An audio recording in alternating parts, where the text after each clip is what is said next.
America's Secret Destiny, presenting the evidence that America was set upon a secret course by this nation's founding fathers. A presentation of Publius Productions, delivered on December the 28th, 2009. Part 1 of 4. My name is Ralph Epperson, and I will be the one presenting this material. Let me explain first that this is a PowerPoint presentation computer program, and it will not allow me to change slides while I am speaking. So this might sound a little disjointed, and there will be short gaps while I am changing slides. I want you to also know that I am granting you permission to make copies of all parts of this DVD, and if you agree with me, may I suggest that you make copies and give them to everyone that you think might watch them so that others may learn the truth about America's future. I would like to start with a remembrance of a fine young man I met named Willie Solis. I first met him in 1983 and was instantly impressed with his opposition to the evils of communism. He was a Costa Rican who was photographed as he burned a flag in his town square. But the flag he burned was not the American flag, but the Russian flag. This was right after the world thought that the Russians had shot down the Korean Airlines flight number 007 carrying 268 civilians and American Congressman Larry McDonald. So Willie decided to show his contempt for Russia's actions by publicly burning their flag. That act certainly did not endear him to the communists in Costa Rica. I dedicated my second book to Willie with these words. I dedicate this book to Willie Solis, a freedom fighter from Costa Rica, who loved freedom so much that he was willing to pay the ultimate price for it. And he did. He was murdered by the communists. Willie Solis, 1962 to 1984, we miss you. By the way, for your information, that plane was not shot down by a Russian missile. The plane landed, and the passengers and the congressman were taken captive. Our government lied to us. And I will provide more details about that episode in my DVD entitled Only the U.S. Has Nukes. I'm going to speak about America's Secret Destiny, something I first discovered in 1985 when I started studying the symbols on the back of our dollar bill. I would dare say that this speech will not be very pleasant to hear, because what I have found is very disturbing, because I have uncovered the evidence that our founding fathers were not great and noble men as we have been taught. And when I first found this, I questioned my research because I had a great deal of difficulty in accepting this premise. And I believe that you will question it as well. Therefore, I would like to ask each of you to serve on a jury. That means I'm asking you to be open and listen to all the evidence I will present before you reach a verdict. That is all I can ask, so if you will do that, I will say that this speech will be one of the most important you will ever hear. I wrote a booklet entitled America's Secret Destiny in 1995, based upon 34 years of research. And in that booklet I discussed the evidence that I had found that our founding fathers dedicated this nation to a secret destiny in at least 1782 in a thing that they called the New World Order. That was the theme of a comment made by Henry Kissinger, America's Secretary of State, during the presidency of Richard Nixon. He was quoted as saying that America is uniquely endowed to play a creative and decisive role in the new order which is taking form around us.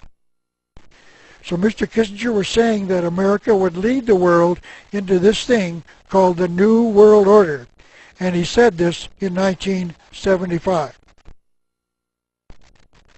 And according to the Birmingham News, it wasn't until the night of September the 11th, 1990, that President George Bush the father addressed the nation and claimed that the Gulf War had forged a new world order.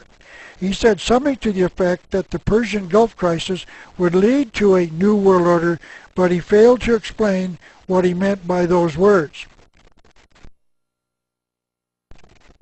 By the way, notice that this speech was delivered on September the 11th, the date of the World Trade Center attack on 9/11. I'm certain it is just another coincidence.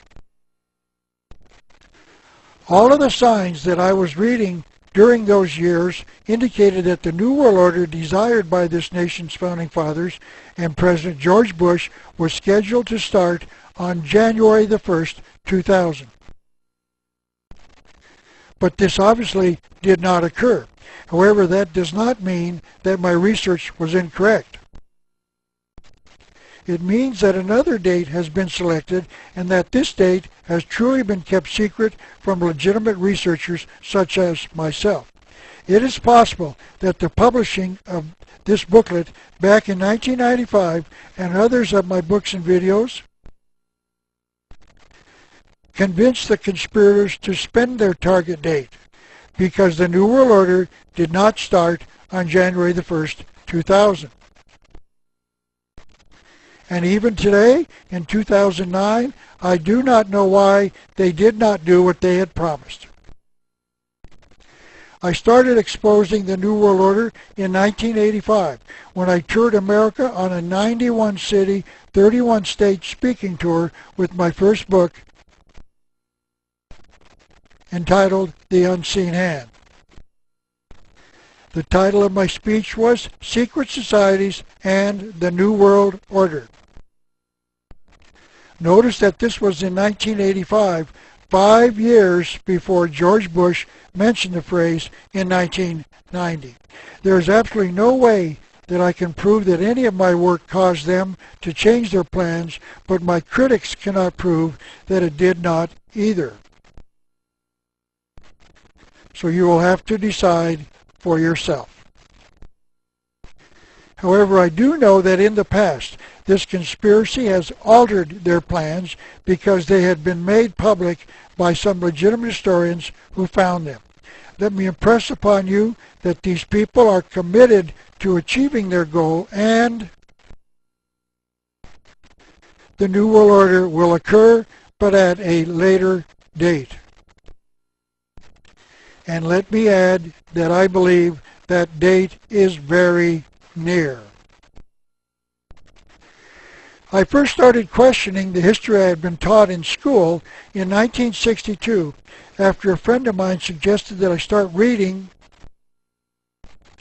what he called revisionist history. I told him that I was unfamiliar with that term, but that I would start reading as he suggested. My friend was introducing me to the view that holds that much of what we have been taught simply is not true, that history needs to be revised. And I had to admit that this was something that I was totally unfamiliar with. I had graduated from the University of Arizona after investing 4 years of my life in, quote, being educated, end quote. And I had to admit that I had not even been introduced to a thought that history needed to be revised. For the first time in my life, I started questioning what I had been taught. 46 years of research since then has convinced me that my friend was right. History needs to be revised. But I could not find the one book that explained the revised American history, so in 1985 I wrote the book myself. The Unseen Hand is 488 pages long and is still being purchased. It is considered by many to be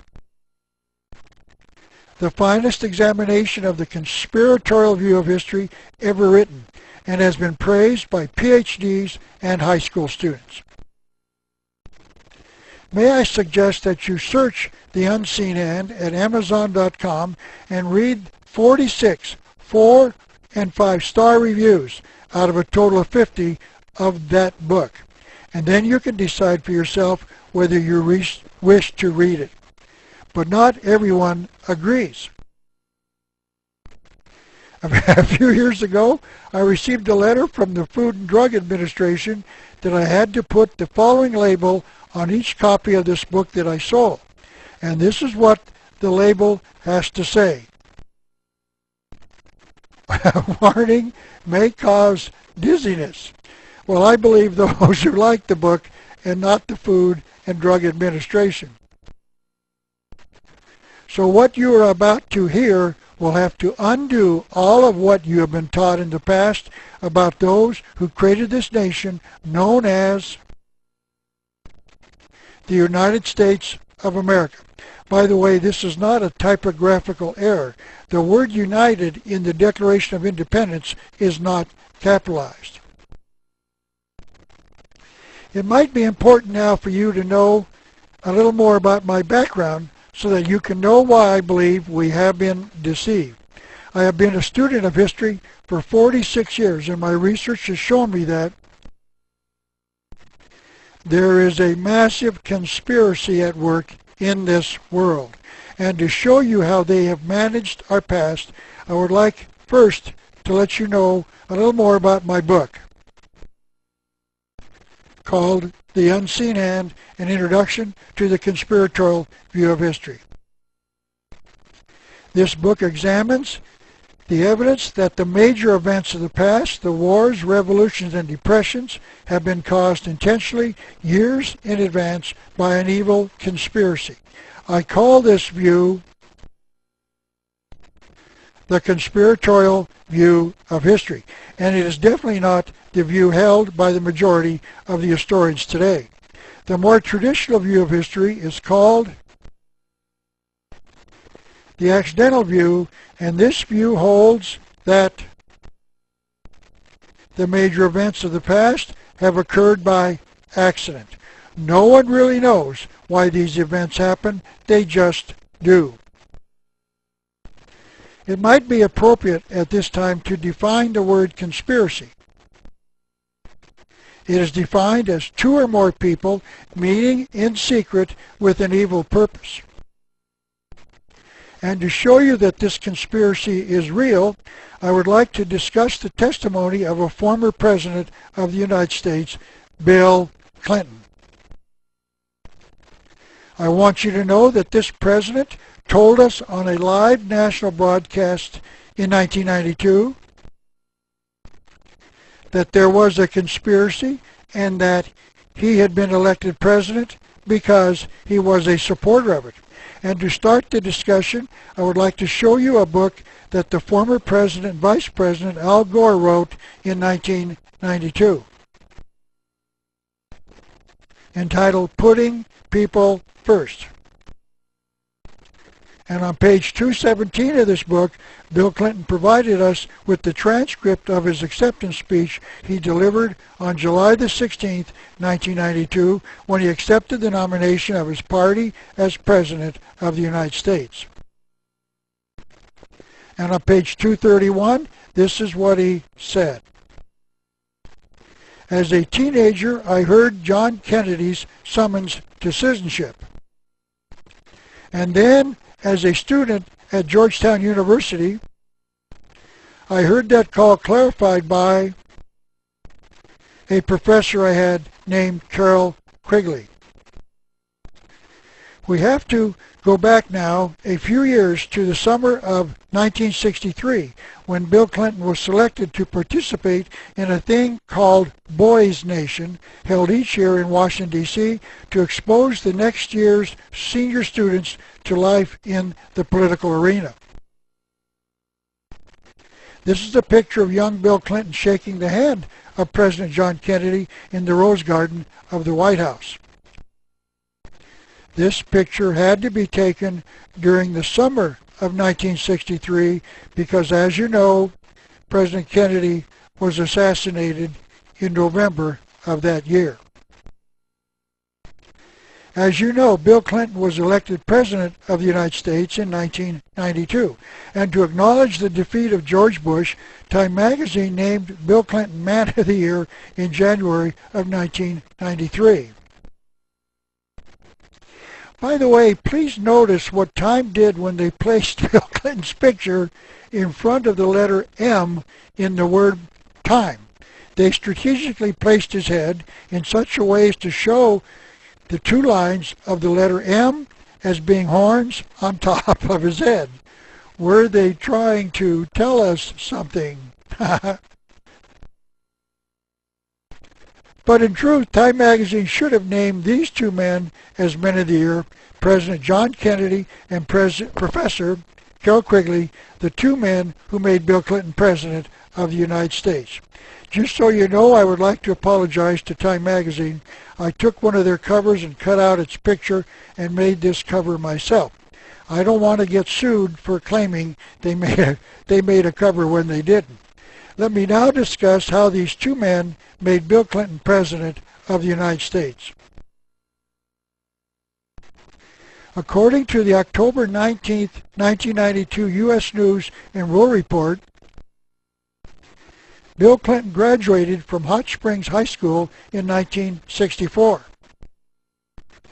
He then went to Georgetown University later that year. If he completed his studies in 4 years, he would have graduated in 1968. Let me show you what Dr. Quigley taught young Bill Clinton while he was at Georgetown. Dr. Quigley wrote the book entitled Tragedy and Hope in 1966 when Bill Clinton was a student there. This is a poor quality photocopy of the Georgetown Alumnus magazine for the winter of 1993, meaning 25 years after Bill Clinton graduated. It says that the book entitled Tragedy and Hope was required reading for Dr. Quigley's course. That means that Bill Clinton read this book while he was at Georgetown, and we can now read what Bill read. The inside dust cover says that Dr. Quigley was the professor of history at the Foreign Service School at Georgetown University, and that he formerly taught at Princeton and Harvard. He received his PhD from Harvard as well. So Dr. Quigley is what you would call a liberal establishment professor. Now let's see what Dr. Quigley taught young Bill Clinton. This is taken from page 950 of Tragedy and Hope. There does exist and has existed for a generation, meaning back to around 1920, an international Anglophile network which operates, by the way, the word Anglophile means primarily English. To some extent, in the way the radical right believes the Communist Act. In fact, this network, which we may identify as the Round Table groups, has no aversion to cooperating with the Communists or any other group, and frequently does so. I know of the operations of this network because I studied it for 20 years, meaning back to just after World War II, and was permitted for 2 years in the early 1960s to examine its papers and secret records. And listen now to this incredible confession. I have no aversion to it or most of its instruments, but in general, my chief difference of opinion is that it wishes to remain unknown. And I believe its role in history is significant enough to be known. And that is why he titled his book Tragedy and Hope. This network has brought the world immense tragedy, but that they are the hope of the world. This is an absolutely staggering statement because this conspiracy planned World War II, which started in 1941, but planned it as early as 1920. And that war murdered 53 million people because this network wanted to create the United Nations. And Dr. Quigley has no aversion to that. And notice that if Bill Clinton did not rebuke the views of Dr. Quigley, as he did not, that means that Bill Clinton also has no aversion to the murder of 53 million people to give the people of the world the United Nations. That shows you just how evil this conspiracy is. And this quote comes from page 24 of Tragedy and Hope. The powers of financial capitalism had another far-reaching aim. Nothing less than to create a world system of financial control in private hands, able to dominate the political system of each country, and the economy of the world as a whole. This system was to be controlled by the central banks of the world. And by the way, just so you know, the privately owned Federal Reserve Bank is America's central bank. And these banks act in concert by secret agreements arrived at in frequent meetings and conferences. And here on page 954, Dr. Quigley admits that this conspiracy actually controls American communism, if not worldwide communism. It was this group of people who provided much of the framework and influence which the communist sympathizers and fellow travelers took over in the United States in the 1930s. It must be recognized that the power that these energetic left-wingers exercised was never their own power or communist power, but was ultimately the power of the international financial coterie. It now becomes appropriate to introduce you to Cecil Rhodes, one of the many people that Dr. Quigley identified as being one of these conspirators. Quigley says Mr. Rhodes feverishly exploited the diamond and gold fields of South Africa and rose to be the Prime Minister of Cape Colony between 1890 and 1896. In fact, the African nation of Rhodesia was named after Cecil Rhodes. That nation is now called Zimbabwe. In the middle 1890s, Rhodes had an annual personal income of over $5 million, which was spent so freely for his mysterious purposes, and they centered on his desire to bring all the habitable portions of the world under their control. For this purpose, Rhodes left part of his great fortune to found the Rhodes Scholarships at Oxford. So where did Bill Clinton go after graduation from Georgetown in 1968? This is once again page 36 of the U.S. News and World Report article for October the 19th, 1992. And it shows that from 1968 to 1970, Bill Clinton was at Oxford studying as a Rhodes scholar. Dr. Quigley then explained on page 582 what the Rhodes Scholarship Organization did in America. They set up a Council on Foreign Relations in New York. And then on page 950, Quigley taught Mr. Clinton.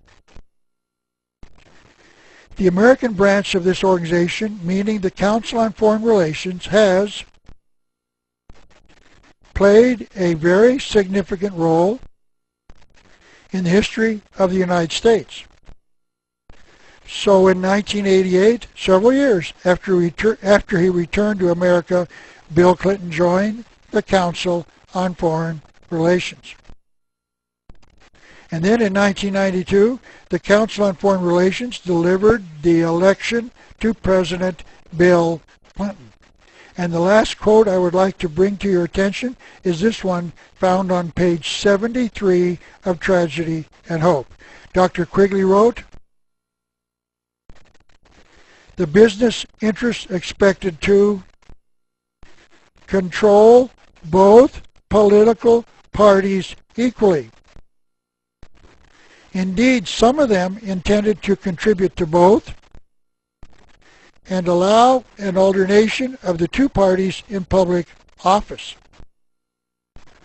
That means that the Democrats would be in office for 8 years, and then the Republicans would be in office for 8 years, pretty much the same as America has been doing since the 1920s. The Republicans held the presidency under Ronald Reagan for 8 years, from 1981 to 89. The Democrats held the presidency under Bill Clinton for 8 years, from 1993 to 2001. And then George Bush was elected to 2 terms, which means he left office in 2009. And then, due to the alternating party practice, America will elect a Democrat for 8 years. And they did. They elected Barack Obama a Democrat. All because there is an international network that controls both parties equally. Now let me continue with Quigley's answer to the question, why do they want to alternate the two parties in power? Dr. Quigley taught Mr. Clinton in order to conceal their own influence, inhibit any exhibition of independence by politicians, and to allow the electorate to believe they were exercising their own free choice. I hope you can see just how important what Dr. Quigley just wrote is. We think that we, the people, are in control of our elections, that we select the best candidate from amongst the candidates who run for the presidency, and that we change things when we put the other party in office after we decide that the previous party has failed us. But Dr. Quigley says that they select the 2 candidates and then we elect one, and they win no matter who is elected. Please notice the contempt this conspiracy has for the people of the United States. We think we are electing our president, but they know that we dummies are too stupid to figure it out and get us to select a candidate from the 2 they selected for us. And they have been getting away with it ever since the 1920s. And to show you that the statement that both parties are controlled by the same people is true, let me show you the evidence that President George Bush, the father, intentionally threw the election of 1992 to Bill Clinton. There is a universal rule in politics whether you are running for the presidency of the United States or for dog catcher of Tucson. And by the way, I ran for the dog catcher in Tucson in 1996. This was one of my street signs. Unfortunately, I didn't win, but I don't think it was my campaign slogan of vote early and often that had anything to do with it. But let me get back to what I was saying. There is a universal rule in national, state, and local politics, and that is never, never, never promise a tax increase. You can talk about increasing benefits or adding new bureaus, but you never, never, never tell the electorate you will increase taxes to pay for it. because if you do, you will most certainly lose the election. The taxpayers will not vote for candidates who promise tax increases. Now, to show you that George Bush knew the rule during his presidency, he coined a very catchy phrase. Read my lips, no new taxes. This was repeated so often by comedians and others that it became known all across the United States. But the intent was to make it well known amongst the American people. So what happened next? George Bush raised taxes in 1990. George Bush lost the election of 1992. George Bush intentionally lost the election of 1992. Because just as Bill Clinton told us, both parties are controlled by the same people. And it was not a coincidence that George Bush was also a member of the Council on Foreign Relations, just like Bill Clinton. That means that the conspiracy wanted Clinton in office. He had followed the yellow brick road, and a conspiracy made him president of the United States. By the way, there was a precedent for Mr. Bush's rather dramatic action. Walter Mondale, the Democrat candidate for president in 1984, did identically the same thing in his campaign race against Ronald Reagan, the Republican candidate, in the election campaign of that year. On the night of the Democratic National Convention on July the 19th, 1984, when Mr. Mondale accepted the nomination for the presidency from the Democrat Party, Mr. Mondale broke the no taxes rule with these words. Let's tell the truth. My opponent will raise taxes, and so will I. He won't tell you. I just did.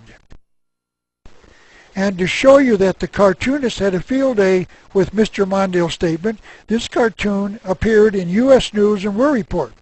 Mondale is shown on his bandwagon under a banner which reads, I'll raise your taxes. He's shown saying through a megaphone, come one, come all, jump on folks, hey everybody, yoo-hoo, hello, testing. And there's no one around, no one is shown jumping on his bandwagon. And the second cartoon shows Mondale holding up what appears to be a post-election Chicago Daily Tribune newspaper with the headline reading, Mondale defeats Mondale, apparently referring to his Democratic convention speech in which he promised a tax increase. And as could be predicted by anyone who knew the rule, Mondale lost the election of 1984 intentionally. And yes, ladies and gentlemen, Walter Mondale was also a member of the Council on Foreign Relations. Notice that both a Republican and a Democrat presidential candidate was asked to throw his election, and both of them did by breaking the no taxes rule. So this is evidence that both political parties are controlled by the same people. That means that the conspiracy wanted Ronald Reagan and Bill Clinton in office. So there you have it. Clinton's conspiracy is real. President Bill Clinton is a member of the vast left-wing conspiracy he told us with his own mouth. Now let me return to the discussion of President Bill Clinton's teacher and mentor, Dr. Carroll Quigley. To Dr. Quigley's credit, he did experience a slight change of heart about his support of this conspiracy. 4 years after his death in 1977, Quigley's new book was published.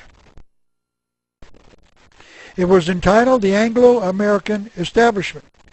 First of all, please notice that the flag of the United States shown on the dust cover of the book is upside down. This is a universal distress sign that a nation is in trouble. So the implication of the publishers is that the United States was in trouble, apparently because of this international network. And this is part of the evidence that Dr. Quigley had some reservations with what he had discovered about the power of this network. The paragraph underneath his picture on the back cover of the book says these are the words of Professor Quigley before he passed away. No country that values its safety should allow what this network accomplished. That a small number of men would be able to wield such power in administration and politics should be given almost complete control over the publication of documents relating to their actions, should be able to exercise such influence over the avenues of information that create public opinion, and should be able to monopolize so completely the writing and the teaching of the history of their own period. Welcome aboard, Dr. Quigley. You are on the right track. However, he went on. It is not easy for an outsider to write the history of a secret group of this kind, but it should be done. For this group is one of the most important historical facts of the 20th century. But agreeing with this group on goals, I cannot agree with them on methods. In this group were persons whose lives have been a disaster to our way of life. Unfortunately, their influence has been strong, and thus ends the story of Dr. Carroll Quigley. However, let me make this observation. If Dr. Quigley was alive today and I could talk to him, I would say this.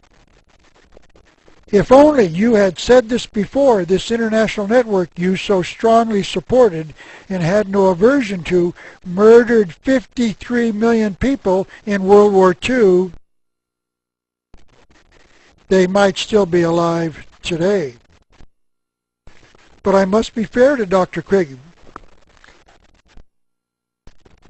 At least he figured it out and tried to correct his early support of this international network. He deserves the praise of freedom-loving people all over the world. But his attempt to clear the air poses a real problem for Bill Clinton. He also said that he had no aversion to this conspiracy. And while Dr. Quigley finally objected to its evil methods of wars, depressions, and revolutions, during Clinton's entire 8-year administration, he did not renounce the methods of this network. In fact, he appointed hundreds of their members, fellow members of the Council on Foreign Relations, to positions inside his administration. Please remember that President Clinton's hero, Dr. Quigley, said that these people had been a disaster to our way of life. But Bill Clinton appointed them anyway, even after Dr. Quigley made that statement that they were a disaster to our way of life. And let me not forget to mention the name of one individual who has been a disaster to our way of life: Bill Clinton. Bill Clinton's teacher, the man who guided him on the path to the presidency, later called him a disaster to our way of life.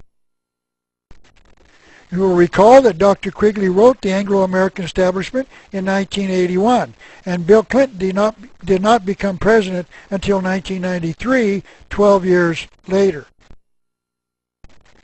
He certainly could have read this book just like he read Dr. Quigley's first book, Tragedy and Hope. And ever since he has been out of office, he has done nothing to expose this conspiracy. Bill Clinton was encouraged to learn about this conspiracy. Bill Clinton went to Georgetown to be taught about this conspiracy. Bill Clinton then went to Oxford to learn more about this conspiracy. Bill Clinton joined the Council on Foreign Relations to become a part of this conspiracy. And Bill Clinton was made President of the United States because he had no aversion to this conspiracy. And then Bill Clinton did nothing to expose it nor stop it in its plans for America. This is the legacy of Bill Clinton's presidency. Men of decent morality will always regret that he did not have the conviction to expose them and their evil deeds. Yes, this conspiracy has truly become Bill Clinton's conspiracy.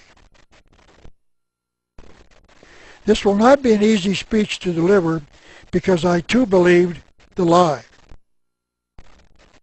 And I would like to repeat my request that you become a member of a jury and withhold your verdict about whether I am right or wrong until you hear all of the evidence. If you will do that, I believe the evidence that I will present will convince you that the claims I make will be proven correct. I used to believe that those who founded this nation were men of God, or at least they believed in a supreme being, and that they wrote perhaps the finest documents ever written by the mind of men when they wrote the Declaration of Independence and then the Constitution. But we have been lied to. Because I have found evidence that our founding fathers were part of an ancient conspiracy. And because they were, they set this nation on a course that few in America know anything about. Perhaps the greatest evidence that I am right comes from the pen of Benjamin Franklin, one of this nation's most influential founders. This is Mr. Franklin dressed in regalia, indicating that he was a member of the Masonic Lodge, commonly called the Masons. He signed both the Declaration of Independence in 1776 and the Constitution of the United States of America in 1787. Yet, as I hope to prove, he was a major conspirator. He assisted in the creation of the most oppressive document ever written by the mind of man, the Constitution of the United States of America. Now that is not the traditional view assigned to what most historians call the most liberating document ever written by the mind of man. And I am certainly aware of the implications of what I believe about the beginnings of this nation.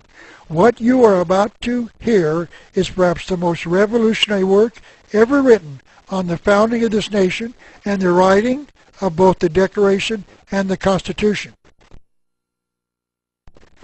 Because the Founding Fathers were conspirators, because the Founding Fathers were liars, because the Founding Fathers did not protect man's God-given unalienable rights,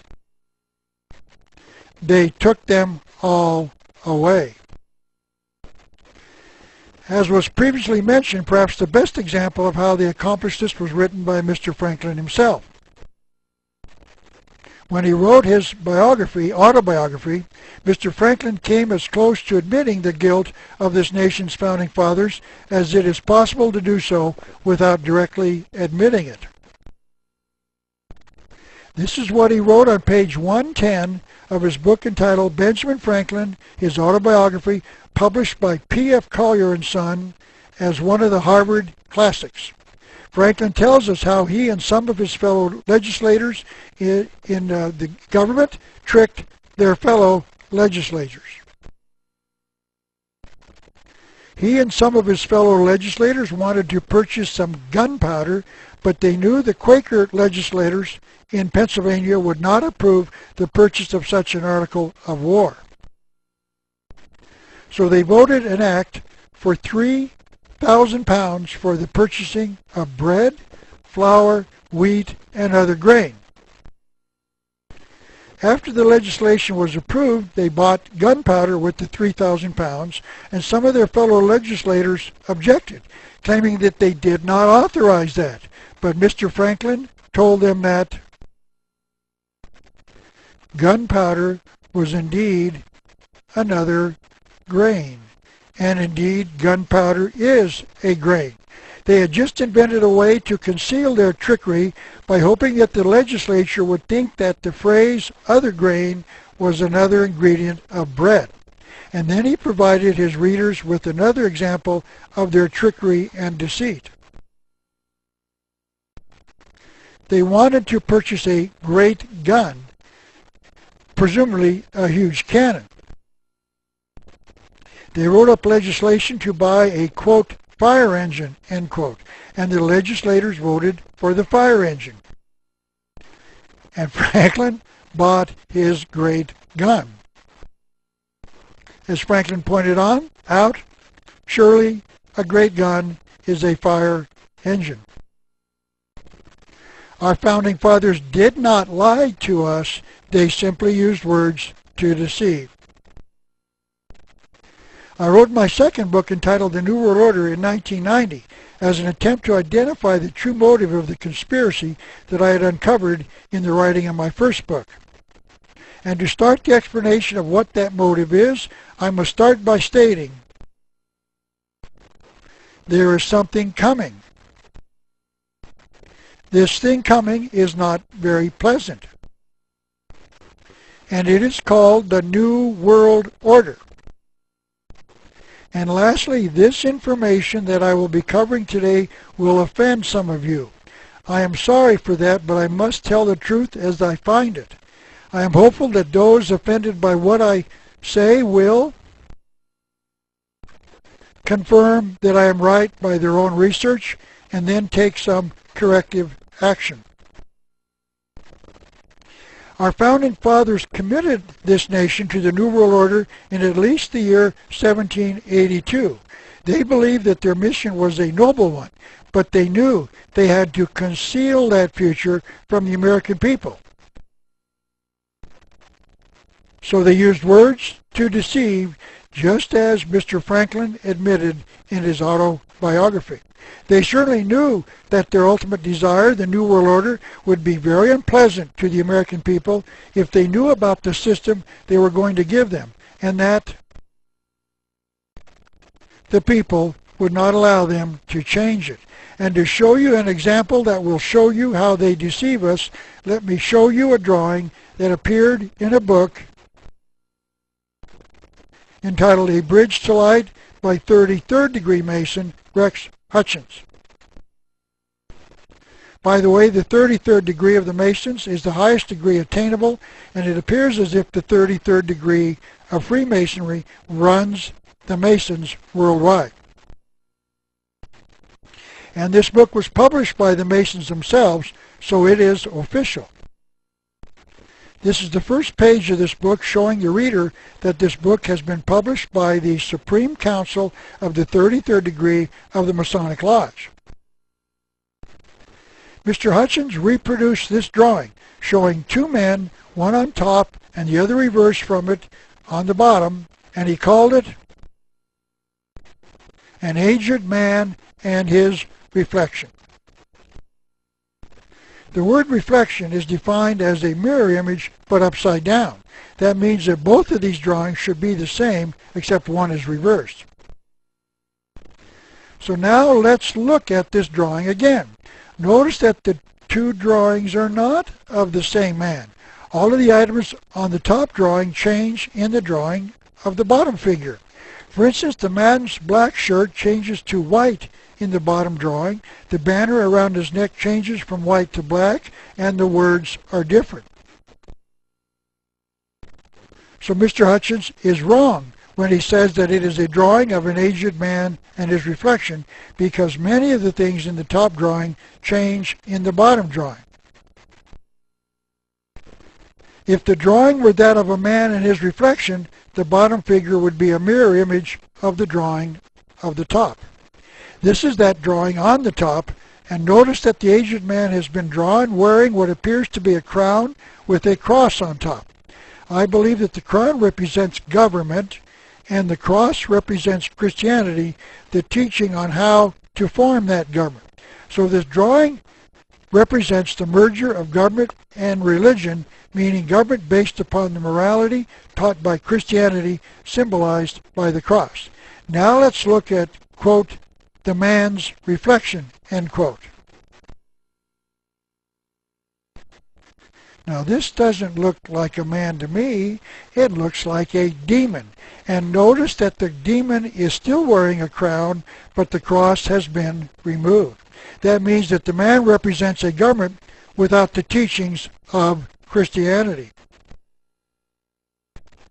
That means that the Masons are advocating a new world order, because the new world order is a new civilization for the people of the world without the moral teachings of God. So this drawing is intended to show you the future, a government run by a demon without the teachings of Christianity. Now let me show you the involvement of the Masons in the creation of the United States. This is Henry C. Clausen, one of the past sovereign grand commanders of the Masons, meaning he was the national president for their fraternity. He was the author of a book entitled Masons Who Have Shaped Our Nation, published in 1976 by the Supreme Council of the 33rd Degree in Washington, D.C. He wrote that 23 of the 39 signers of the Constitution were members of the Lodge, and of course 23 of the 39 signers of the Constitution would be a clear majority. I have seen various estimates about the number of the signers of the Declaration of Independence who were Masons, one of which held that as many as 52 of the 56 signers were members. The Masons officially say, however, that only 9 of the signers have been cited as being members of the Masons. The reason that no one knows for certain is that many Masonic records were destroyed in the Revolutionary War of 1776. But 23 of the 39 signers were members of the Masons, which means that they were clearly the majority of the body that wrote the Constitution.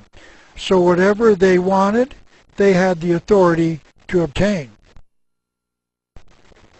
This is Manly P. Hall, another 33rd degree Mason, who is perhaps the greatest Masonic writer of all time. He wrote a book that was published in 1944 entitled The Secret Destiny of America, in which he discussed this nation's future. He wrote this: there exists in the world today,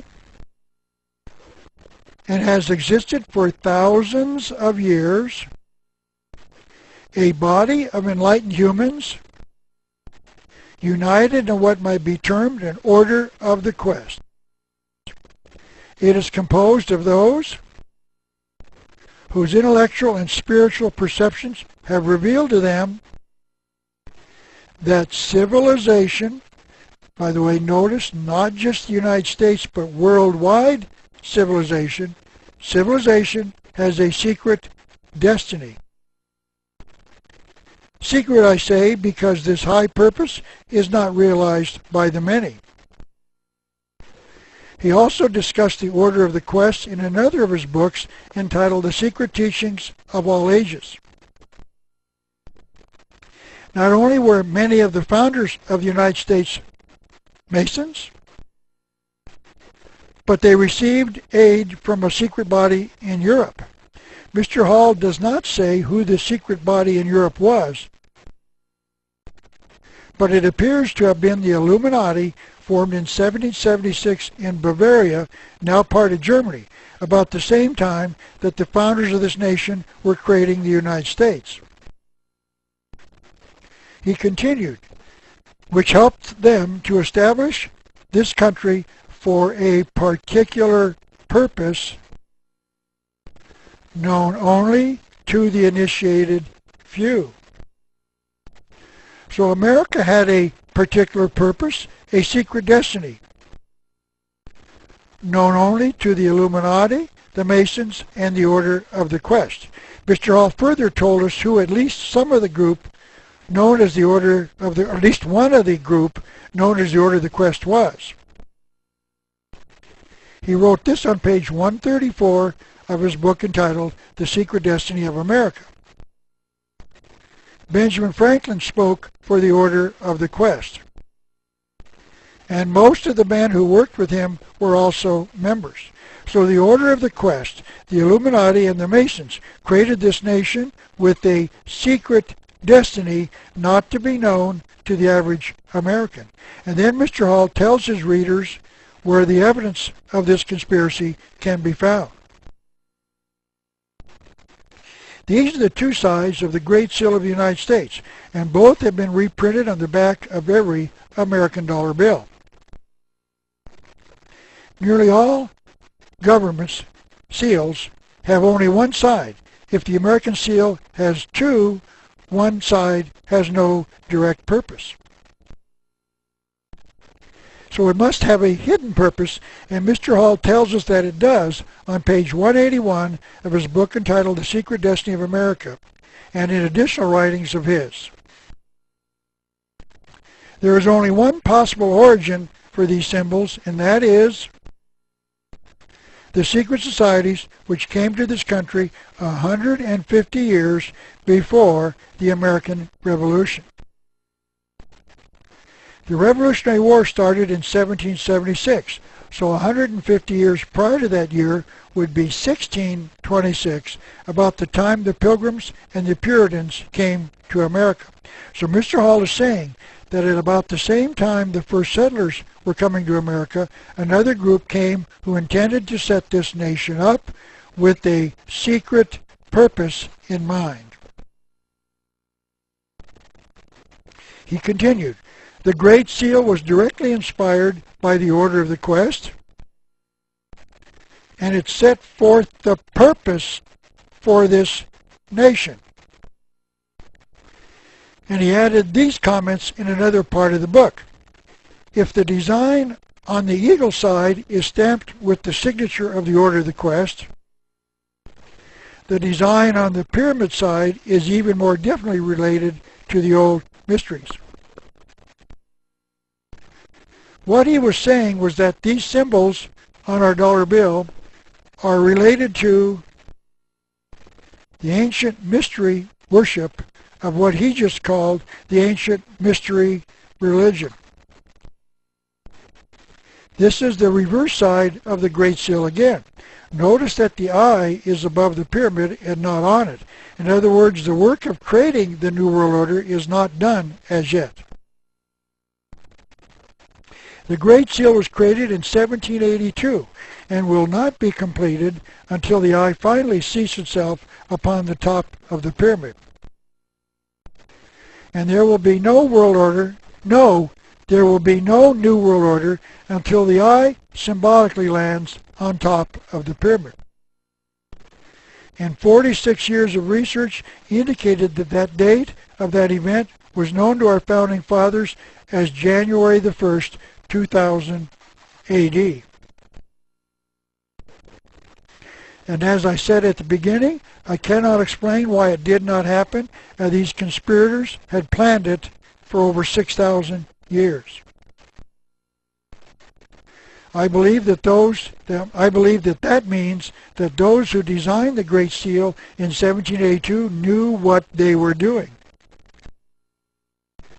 They were placing this nation on a track to some secret destiny, and they knew they had over 200 years to create the changes needed to bring it about.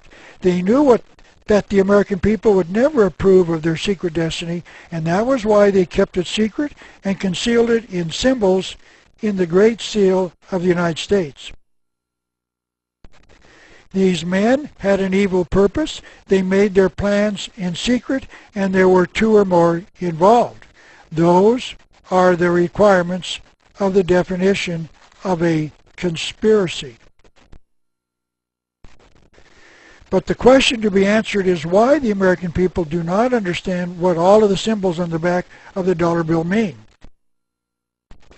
Probably less than 1 out of 100 citizens of America could explain the meaning of the pyramid, the eye, the eagle, or the Latin phrases.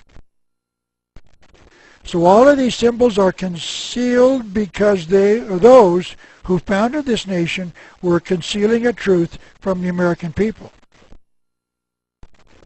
And the reason they concealed it is because that truth is so evil that if the American people knew what it was, the conspirators would not be allowed to bring it into fruition. End of part 1. Please hold for part 2.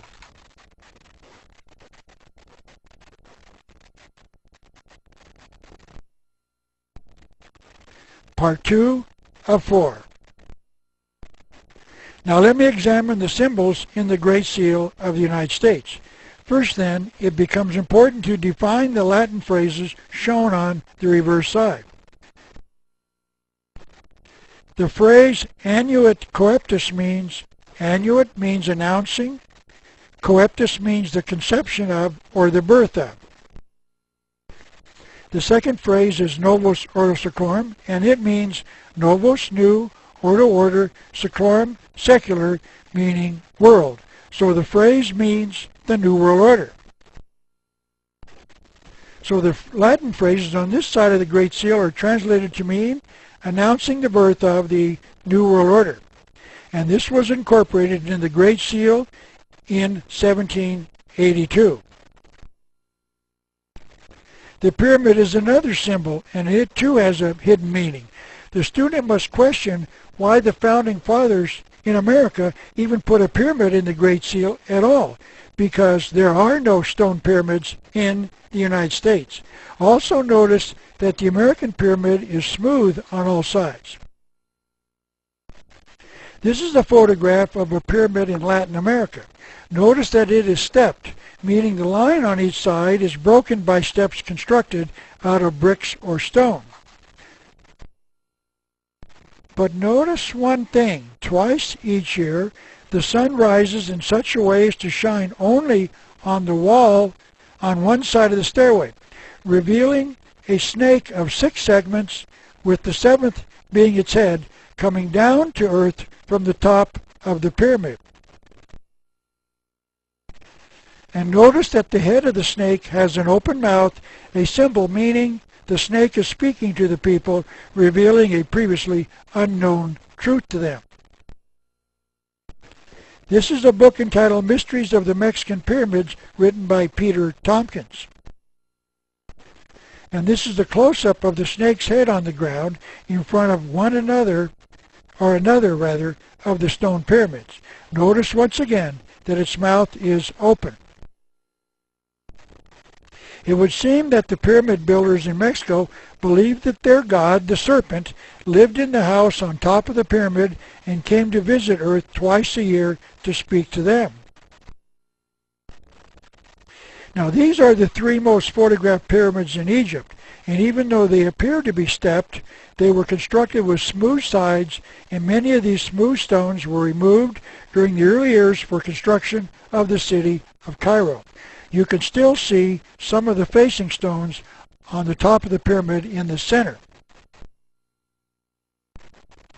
So there must be, and is, another reason for the Founding Fathers to place a drawing of a pyramid in the Great Seal.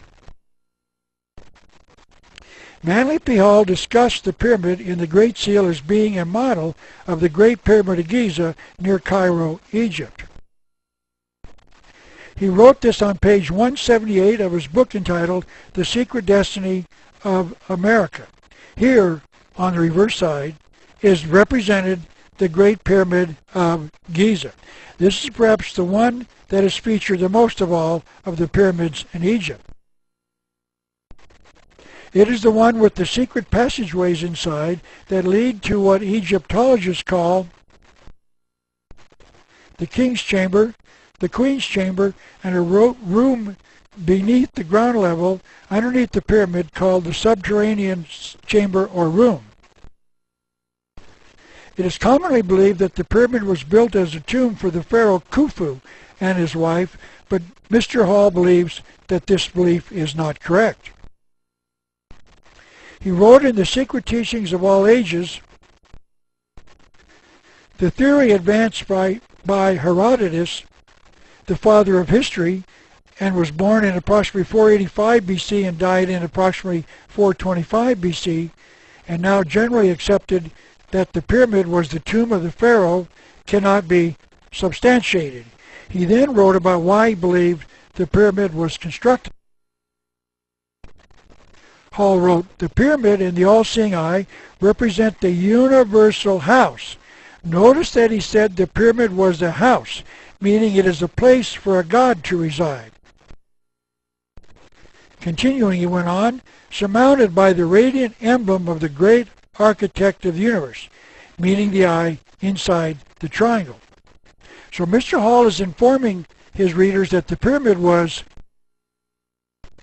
not built as a tomb, but was constructed as a house for a god to live in. And he named that god as being the great architect of the universe.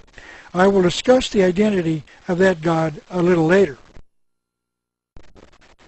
This is Albert Pike, the leader of the worldwide Masonic movement from 1859 to 1891, perhaps the greatest Mason of all time. He added one more piece of the puzzle when he told his readers in his book entitled Morals and Dogma that there was another important understanding of the pyramid.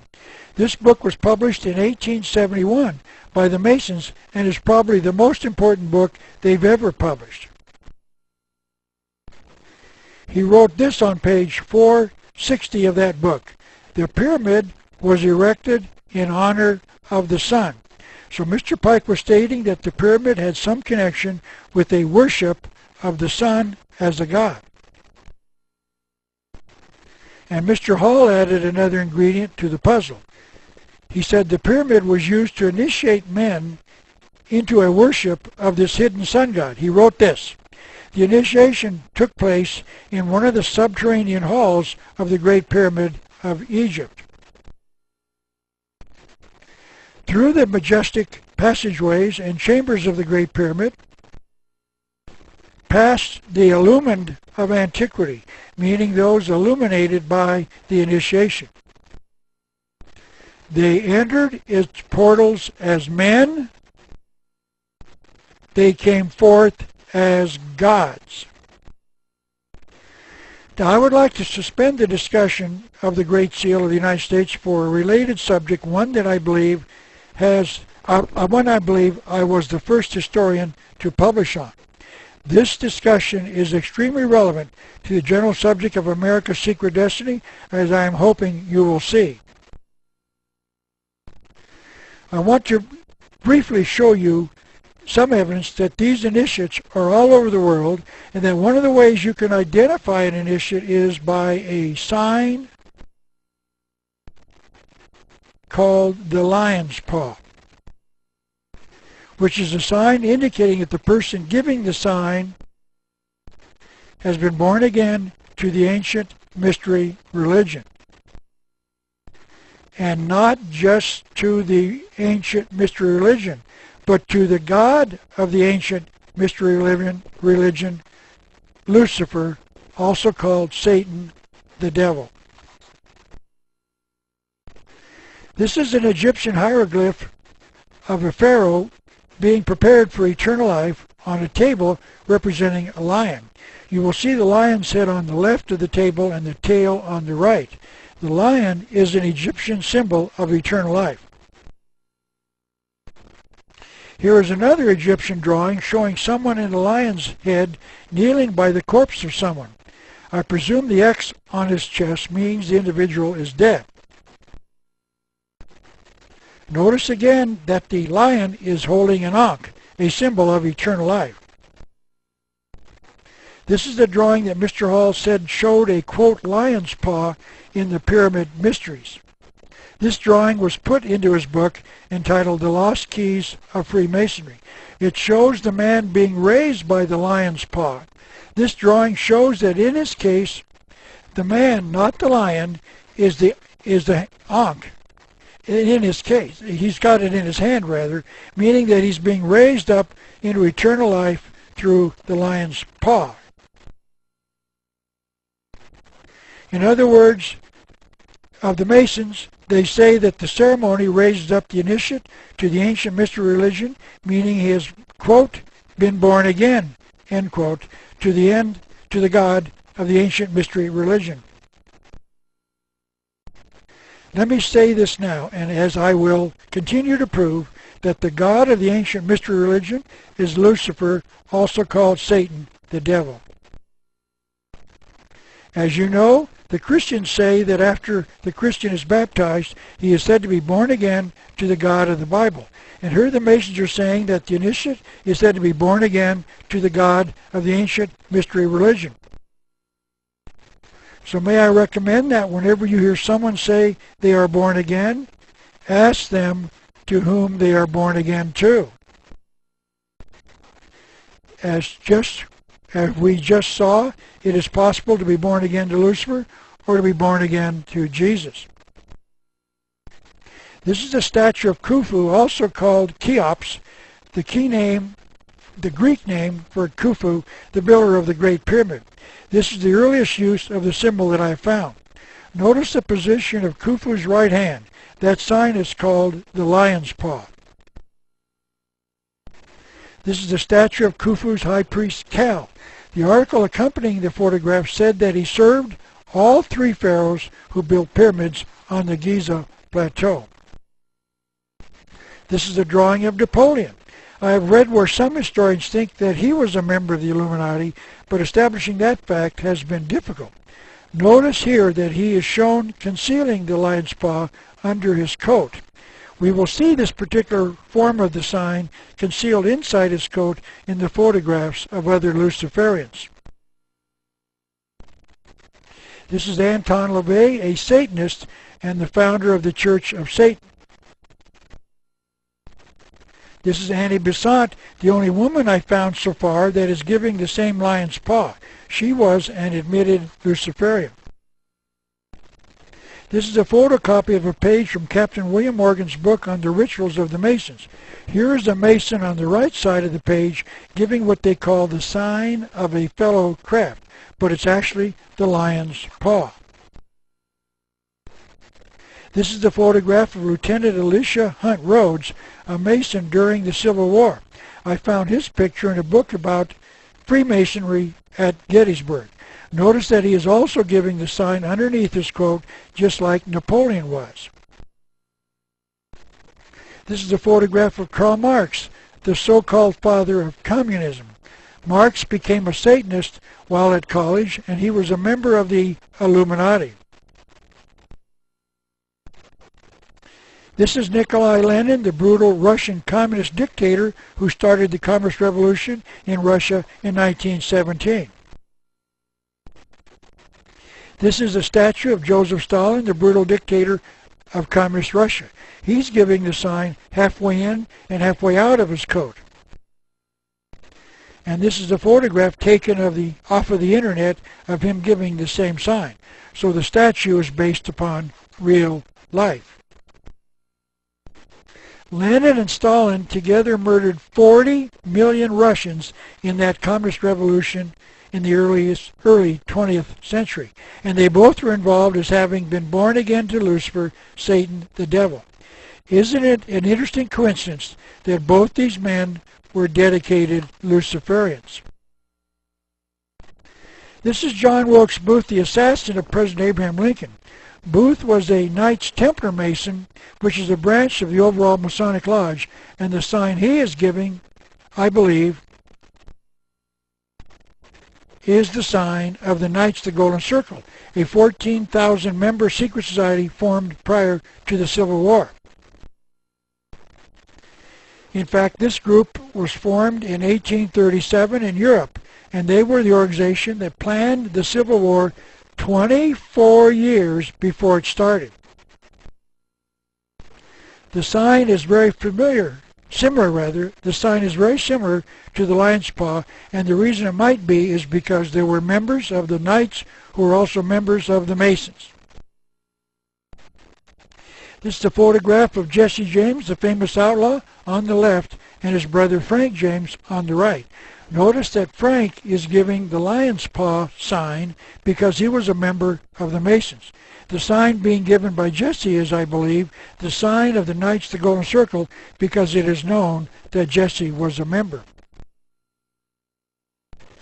By the way, Jesse James later became a 33rd degree Mason. This small photograph is of Alan Pinkerton, the head of the Pinkerton Detective Agency. He was giving a sign that shows that he was a member of the Masonic Lodge. Mr. Pinkerton was hired to capture Jesse and Frank James, but he never accomplished that goal, and I think the reason he didn't is because he knew that Jesse and Frank were Masons, and Masons take an oath to protect their brothers. This is Bloody Bill Anderson, a lieutenant in Quantrell's Raiders during the Civil War. He's giving a sign showing that he was a member of the Knights of the Golden Circle. This man led murders into attacking individuals and families during the Civil War. It has been claimed that Jesse James rode with him during that time. And I would suggest that this is where Jesse learned about the Knights of the Golden Circle. He must have learned about the Masons from his brother Frank, who was already a member by the time of the Civil War. This is Salmon P. Chase, the Secretary of the Treasury in President Lincoln's cabinet and a member of the Masons. He is the individual after whom the Chase Manhattan Banks are named. Many believe that the Chase Manhattan Banks are owned in Maine by the Rockefeller family, and they have been supporters of the Illuminati conspiracy for generations. I have two more to show you, and they are real eye-openers. So get ready, because I believe that you will find these two pictures to be very disturbing. This is the February 17, 1986 cover of Time magazine, and as you can see, it shows a picture of the television evangelist Pat Robertson clearly giving the lion's paw sign on his chest. I want you to particularly notice the grin on Mr. Robertson's face. It appears to be the smile of someone who knows a secret and knows that he cannot tell us. And now we know what that secret is. If Pat knew what this sign meant, he is a Luciferian, not a Christian. And the reason he is grinning could be that he knows what he is doing and that we do not know. And on the chance that you find that a little harsh, ask yourself why he was photographed giving this particular sign. Let us presume for a moment that he was asked by the photographer to assume this particular pose and didn't know what the sign meant. How many photographs in the world do you think show someone giving this particular pose? I have been looking for pictures of this sign for probably 20 years, and I have found but maybe 25 of them. One would presume that Mr. Robertson would have asked the photographer why he wanted him to stand this way. It is further presumed that most people being asked to pose this way would not do so, simply because they did not understand what it represented. It certainly isn't a normal way to stand, whether for a photograph or not. So what was the reason that Pat agreed to stand this way? I do not know, except I suspect that it was his way of telling those in the world who saw the photograph and knew what the sign meant that he was one of them, a Luciferian. It might be remembered that Pat was running for the presidency of the United States in 1986, and this was his way of informing others that he was under their control because he was one of them. This is the only thing that makes sense.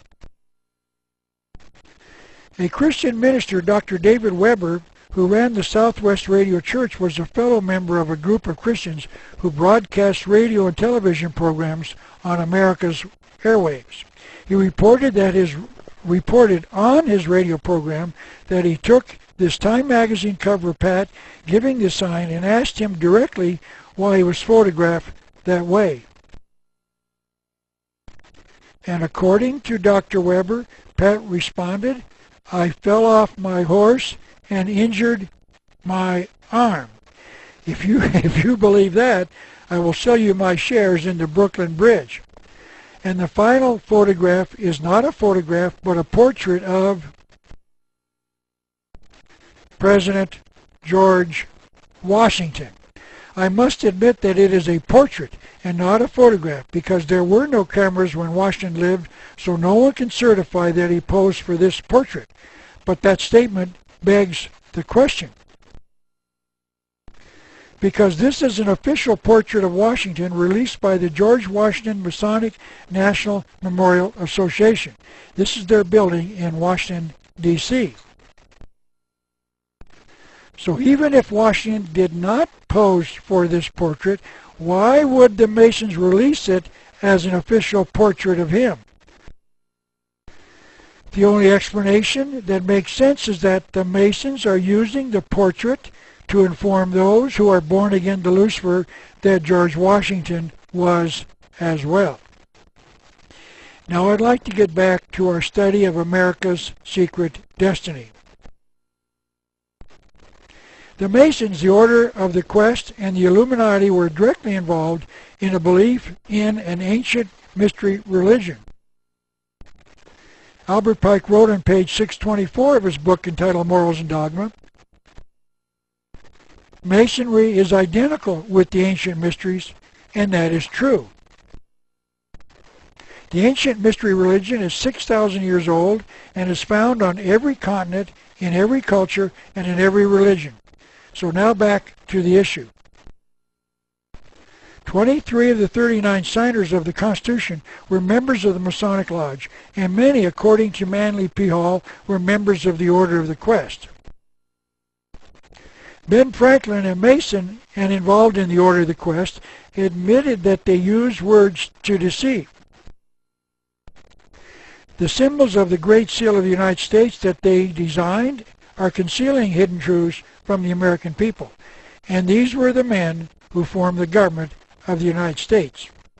Now let me show you a way you can tell who designed the Great Seal of the United States. This is once again the front side of the seal showing the eagle.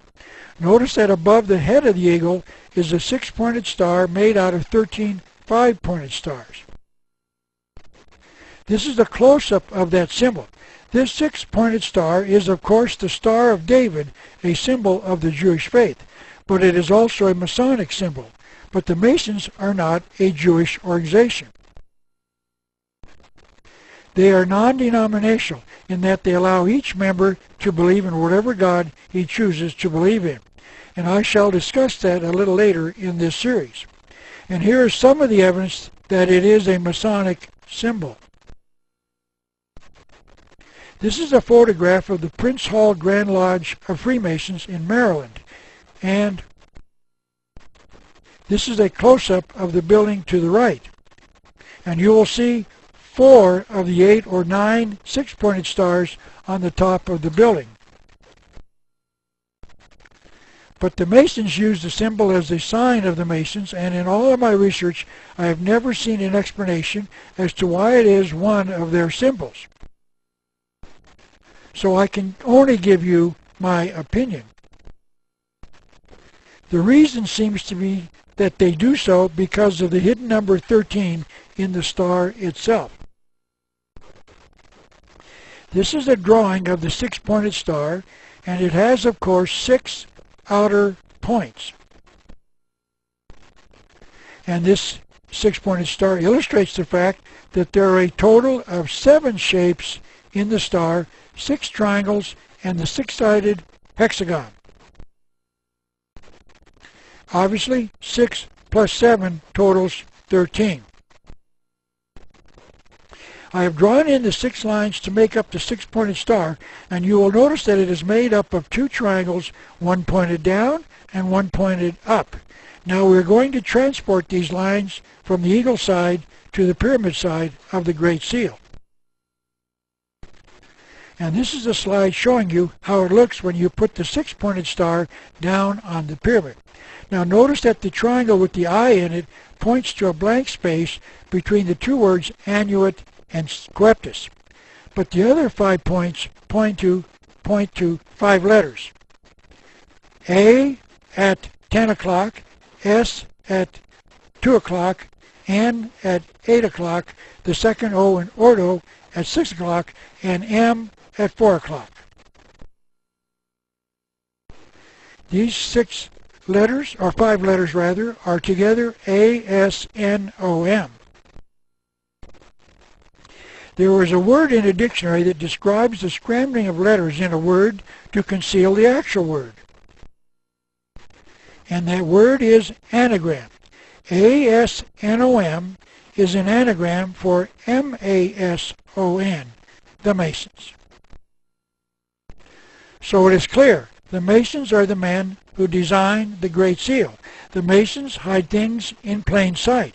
We all carry these dollars, and only a few in America know the secrets they contain. Now let me show you how the Masons legally grab more power in the Constitution than any dictator or tyrant in history. For years, the American people have been told that the American form of government, a constitutional republic, is the finest form ever devised by man, and that the American Constitution is the finest document ever written by the mind of man. And I used to believe that as well, until I discovered the fact that the Founding Fathers literally placed a phrase in our Constitution that they knew would later destroy the nation. Because as thousands of today's patriots have discovered when they have gone to the courts of America to argue the constitutionality of various laws and regulations, they've learned that the Constitution of the United States of America is null and void. There are no constitutional rights in the courts of the United States today. And the reason that is so is because this nation's founding fathers set it up so that our God-given unalienable rights would no longer be rights, but would be privileges granted by government. And the reason they did that was because they were members of the Masons, the Illuminati, or the Order of the Quest, or any combination of these groups. To prove that the Constitution is null and void in America today, we must go back to the year of 1776, when the Founding Fathers declared this nation's independence from Great Britain. The Declaration of Independence was just that. This nation was declaring its independence from the government of Great Britain. Those who wrote it were complaining about the tyranny being imposed upon the American people by King George, the King of England. And the proof of that is found in the second paragraph of the Declaration of Independence. We, the people, wrote, "The history of the present King of Great Britain is a history of repeated injuries and usurpations." The word usurpation is defined as the illegal seizure of sovereign power. The American people were reclaiming their sovereignty by declaring their own independence from the tyranny of the king. The word sovereignty is defined by a dictionary as being supreme in power. The word sovereign is defined as being unlimited by any other meaning any other person or government. The Declaration continues, all having in direct object the establishment of an absolute tyranny over these states. To understand what that means, it becomes important to define the word tyranny. Webster's 1828 dictionary, meaning the dictionary is close to the date of 1776 that is available, defines the word simply as absolute or unlimited power. So it is fair to conclude that the Founding Fathers felt that King George was creating a tyrannical government in America by stealing the sovereignty of the American people and replacing it with his own. And that was the reason they were breaking the bonds with the English government. So our Founding Fathers knew what the word tyranny meant, and to further prove that, the writers of the Constitution actually attempted to further define the word in the Declaration of Independence itself. They listed 30 specific evidences in the Declaration of the fact that King George was guilty of creating an oppressive totalitarian government, meaning a tyranny, in the United States. The 22nd of these is the one that clearly addresses the issue. He, meaning King George, has given his assent to the suspending of our own legislatures and declaring themselves invested with power to legislate for us in all cases whatsoever. Power to legislate for us in all cases whatsoever. That is the key phrase in red. Legislate in all cases whatsoever. That is the very definition of tyranny. There are no limits to that grant of power. They were grabbing absolute, dictatorial, tyrannical power. There is no Magna Carta, no Bill of Rights, no Constitution to protect the rights of the people.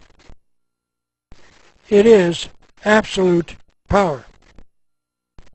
The Constitution was issued in 1787, 11 years after the Declaration. The following is from the preamble of the Constitution. We the people, notice the people, do ordain and establish this Constitution for the United States of America. It was here that the crime of our Founding Fathers was first started, because the Founding Fathers actually created two separate governments inside the Constitution, and they gave one of them absolute tyrannical power. So they had to build a front in order to conceal their crime. Perhaps the best way I can illustrate what they did is to show you a theme park called Old Tucson, located outside of Tucson, Arizona. Here in 1939, in the desert outside of Tucson, the makers of the movie Arizona constructed a movie set out of adobe mud for the movie. It was later transformed into a theme park called Old Tucson. The owners have covered up many of the original mud adobe buildings with wood frame buildings that make the city look as if it had been built in the 1880s. Just as a point of non-important trivia, I've marked the spot with an X where actor and singer Dean Martin stood when he later got hit on the head in one of those John Wayne movies. Aren't you glad you watched this presentation this far so you could learn that? Of course you are. Now, back to the presentation. As long as you walk down the main street of the park, the buildings look real. But many of these buildings are nothing more than a front, with no side, floor, or roof, but they give the appearance from the front of being a complete building. Take, for instance, this church building, because this is the front view. And this is the back view. And there is no building, but from the front, it looks like a complete building. As long as you look at the Constitution without really examining it, we see the magnificence of the document. But if you look behind the words, as we are going to do in a minute, you will find that it is all a false front, just like some of the buildings in Old Tucson. The Founding Fathers built a set, like old Tucson, around the Constitution. We see the false front and think that is the Constitution. But those who walk around back and see the false back of the document know that we have bought some more fire engines and other grain. The Founding Fathers had to construct this elaborate facade so that anyone who read the Constitution would see the aged man and his reflection and not the demon God. They were to see the power being divided, not the power being centralized. And because of this, we the people have missed the fatal flaw, the one that was intentionally placed in the Constitution so that it would later destroy the very rights it was intended to protect.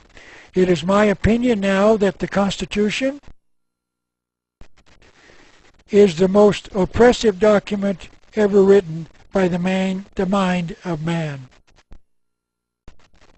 Article 1 of the Constitution created the legislative branch. Article 2 created the executive branch. And Article 3 created the judicial branch. We've been told that this was to divide the power and not give too much power to any one branch of the government. And it is in Article 1 and Section 8 that grants the legislative branch 18 specific powers, and these are listed one after the other. This reads in part, Congress shall have power to collect taxes, to coin money, to establish post offices, to declare war, for instance. Now, I must commend the Founding Fathers for their amazing insight into the future. They had the foresight to predict that universities would one day field football teams, and that they would form associations to regulate all of their sports activities, including the scheduling of bowl games. This is an article in the Arizona Daily Star on December the 10th, 2009, in which a House subcommittee approved legislation aimed at forcing college football to switch to a playoff system to determine its national champion. I simply cannot understand how our Founding Fathers could have envisioned such a thing as a national championship football game in 1787. But certainly they must have, because Congress believes it has the delegated power to force the colleges to change their own procedures in declaring a national champion football team. And on a second review of all the 18 powers granted to Congress, I found this. Congress shall have the power to require universities who field a football team to switch to a playoff system to determine a national champion. Because the powers delegated in the Constitution are very specific, meaning that our Founding Fathers gave Congress these and only these powers. So if Congress feels they have this power, they must have it. Because congressmen and congresswomen take oaths to protect and defend the Constitution. And that means they must know what it gives them in the way of powers. Or so we have been told. But we have been lied to. So I made that power up. So we must find another source for the power to do this. And there is a power to force the football universities that play football to schedule a different playoff system. And this is what they wrote in part. It wrote in part in Article 1, Section 8, Clause 17, as they were granting powers to Congress. Congress shall have the power to exercise exclusive legislation in all cases whatsoever. Notice that the Founding Fathers used the very same phrase, the power to legislate in all cases whatsoever, that they used in the Declaration of Independence to define the tyrannical power of King George. They gave Congress the power to legislate in all cases whatsoever. And that means they gave Congress tyrannical power. The Constitution was written only 11 years after the writing of the Declaration, and many of the people signing the Declaration also signed the Constitution. It is impossible not to conclude that the Founding Fathers gave Congress tyrannical power. They did so in Article 1, Section 8, Clause 17. So that means that Congress must know that they have the power to force the universities to switch to a playoff system. They must know that they have total, unlimited power. And that power was given to them by the Founding Fathers in Article 1, Section 8, Clause 17. The power to exercise exclusive legislation in all cases whatsoever. If I had the power to time travel back to the year 1787, while the Founding Fathers discussed the writing of the Constitution of the United States, and suddenly appear, I would not be too kind, because I knew what they were doing to the future of this nation. I would tell them that I knew what sort of document they were going to write, and that I considered them to be contemptible traitors to the American people. Because what they did to the American people is one of the most disgusting treacheries in the history of mankind. Because they did not inform the American people just what they were doing, because they knew that if they did, they would never be allowed to do it. And now we know just what the future they envision for us is, and I must say it is not pleasant. Let me now get current and discuss why the Congress feels it has the power to create a health care system that is close to passing here in December of 2009. This is President Barack Obama at a campaign rally, and the slogan behind him reads, "Change we can believe in." One of the changes he was campaigning for was a call to remake this nation's healthcare system. So the question is, where is the delegated power to do such a thing? Is there such a delegated power in the listing of the specific powers in Article 1, Section 8 of the United States Constitution?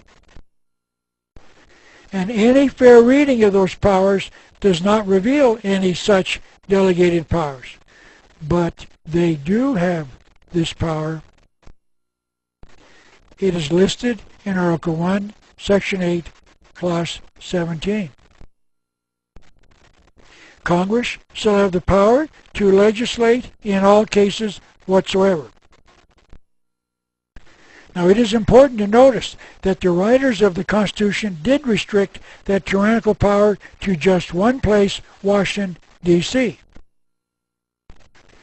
They wrote, Congress shall have the power to exercise exclusive legislation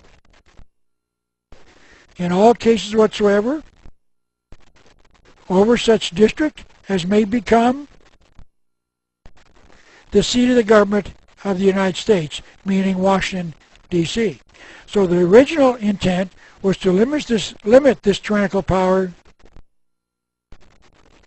to the seat of the government of the United States, shown here by the map. It is also important to recall that the Constitution was written by the people of the United States of America. So they wrote about both the United States and the United States of America. This tyrannical power was intended to be extended only over the 10-mile square of Washington, D.C. They have limited power in the United States of America. That means that there are two constitutional governments in America, the United States of America and the United States. But the story of how this power has spread all over the remainder of the United States is very interesting. There was not much concern with the tyrannical government of the United States until the 13th and 14th Amendments were passed in 1865 and 1868 after the Civil War. Let's examine the 13th Amendment first. It reads, "Neither slavery nor involuntary servitude, except as a punishment for crime, shall exist within the United States." Now, slavery is a situation where one person has lost his freedom to another. A synonym of slavery is involuntary servitude, meaning when a person is forced to serve another without the first person's consent. Involuntary means that the person does not want to do what he's being forced to do. But notice that by these two definitions, voluntary servitude is permissible. That means that we are free to voluntarily become a slave anytime we want. Only involuntary servitude is not permitted. If you want to become a slave, you are free to do so. Now, with that understanding, we can now discuss the 14th Amendment. That one reads, "All persons." Notice that the word is changed from people to persons. We now have to discuss the difference between a person and being a people. We used to be called people, and now we are called persons, and there is an important distinction between the two words. I will not spend a lot of time on this, but I will show you that there is a difference. People are sovereign, living under God-given rights. Persons are individuals living under government-granted privileges. I have to now define the two words right and privilege. A right is the ability to act morally without asking permission. A privilege is the ability to act morally, but only after permission has been granted. When a person is sovereign, he does not need to ask permission to morally make his decisions on how he runs his life. So the 13th Amendment makes voluntary servitude permissible. So we have lost our sovereignty under this new word, persons. A sovereign would be a free man whose rights were God-given and unalienable, which means that only the grantor can take them away. Rights are granted by God, and only God can take them away. No government, no majority, no minority, no one can take them away. But more importantly, a privilege is not unalienable. It can be taken away by the person or entity granting it. Now let's go back to the 14th Amendment. All persons born or naturalized in the United States are citizens of the United States. If we were declared to be citizens of the United States after the 14th Amendment was passed in 1868, what were we before the 14th Amendment? We were citizens of a particular state of the Union, and only that. You were a citizen of the state in which you were born or where you were residing after birth. You were a citizen of Arizona if you were born in Tucson. But notice that in the 14th Amendment, there are two ways to become a citizen of the United States, meaning a citizen of the tyrannical government of Washington run by Congress. You can be born in Washington, D.C., or you can become naturalized in Washington, D.C., meaning the United States.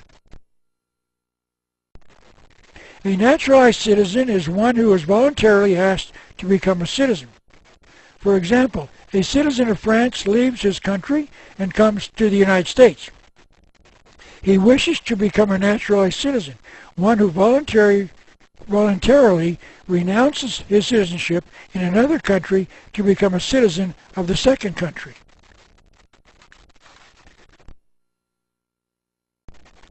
So once you are acknowledged as a citizen of the United States, you must agree to their jurisdiction over your person. They were sovereign people who had no master, who lived by right.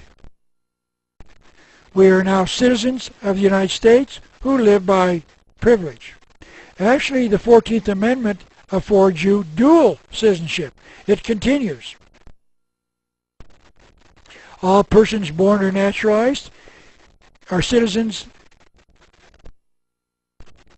of the United States and of the state wherein they reside. So the citizens of the United States have dual citizenship. They are citizens of Washington, D.C., and they are citizens of the state wherein they reside. That means that the 14th Amendment did not eliminate the citizenship of the state citizen. It added the citizenship of Washington, D.C. So the question is, how did we become a citizen of the United States? If we were not born in Washington, D.C., and if we did not voluntarily become a naturalized citizen of the United States.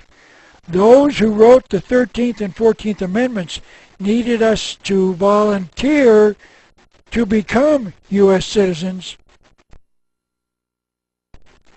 to trade our rights for government-granted privileges. They had to trick us. And they tricked us into becoming a naturalized citizen of the United States. And then they could claim that we had voluntarily volunteered to be a servant of the U.S. government. So we were tricked into buying some other grain and a fire engine. Benjamin Franklin told us they would deceive us with words. We were not told that we did this when we voluntarily asked for the Socialist Security Card issued by the government of the United States. The American people have been told that they were required to obtain this card. But there are experts in federal law that can find no such law passed by Congress requiring them to do so. So that means that the American people voluntarily signed up for the card and the Socialist Security benefits. And when they did, they became a naturalized citizen of the United States and therefore became subject to the jurisdiction of the tyrannical government. And the reason we did this was because we believed we had to.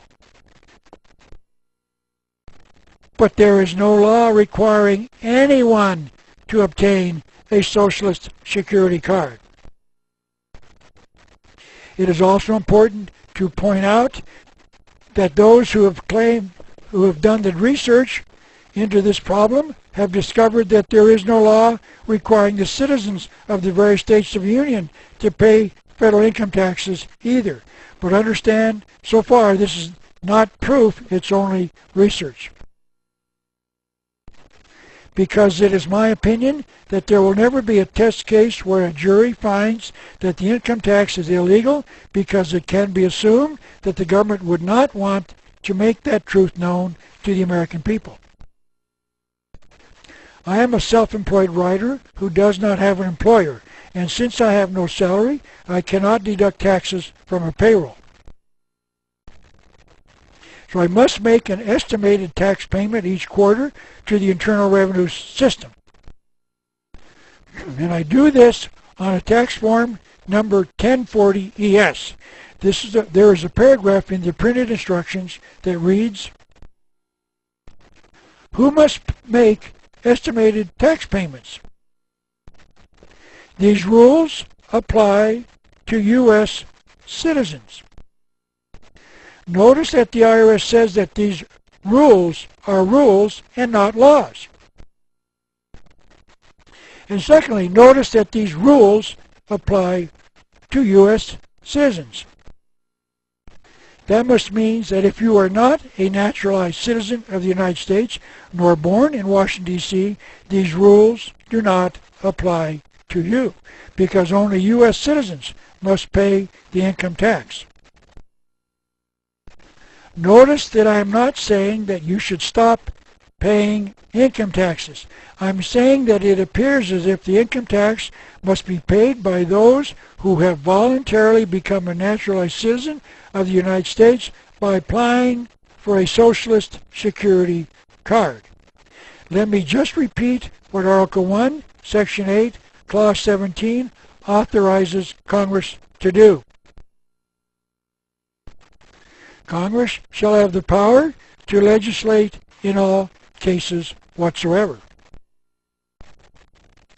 And that is unlimited power.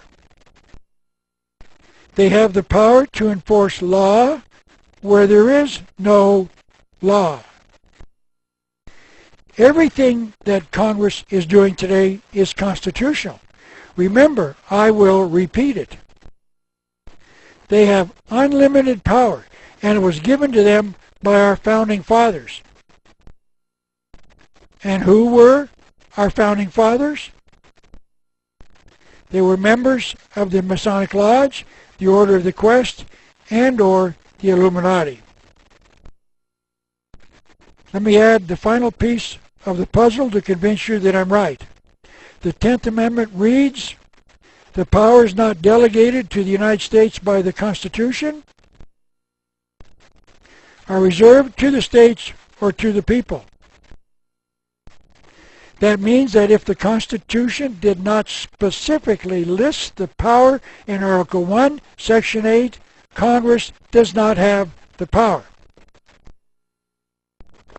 That means the power has to be specifically delegated, and if it is not specifically delegated, the Congress does not have the power. End of Part 2. Please go to disc number 2 for Part 3.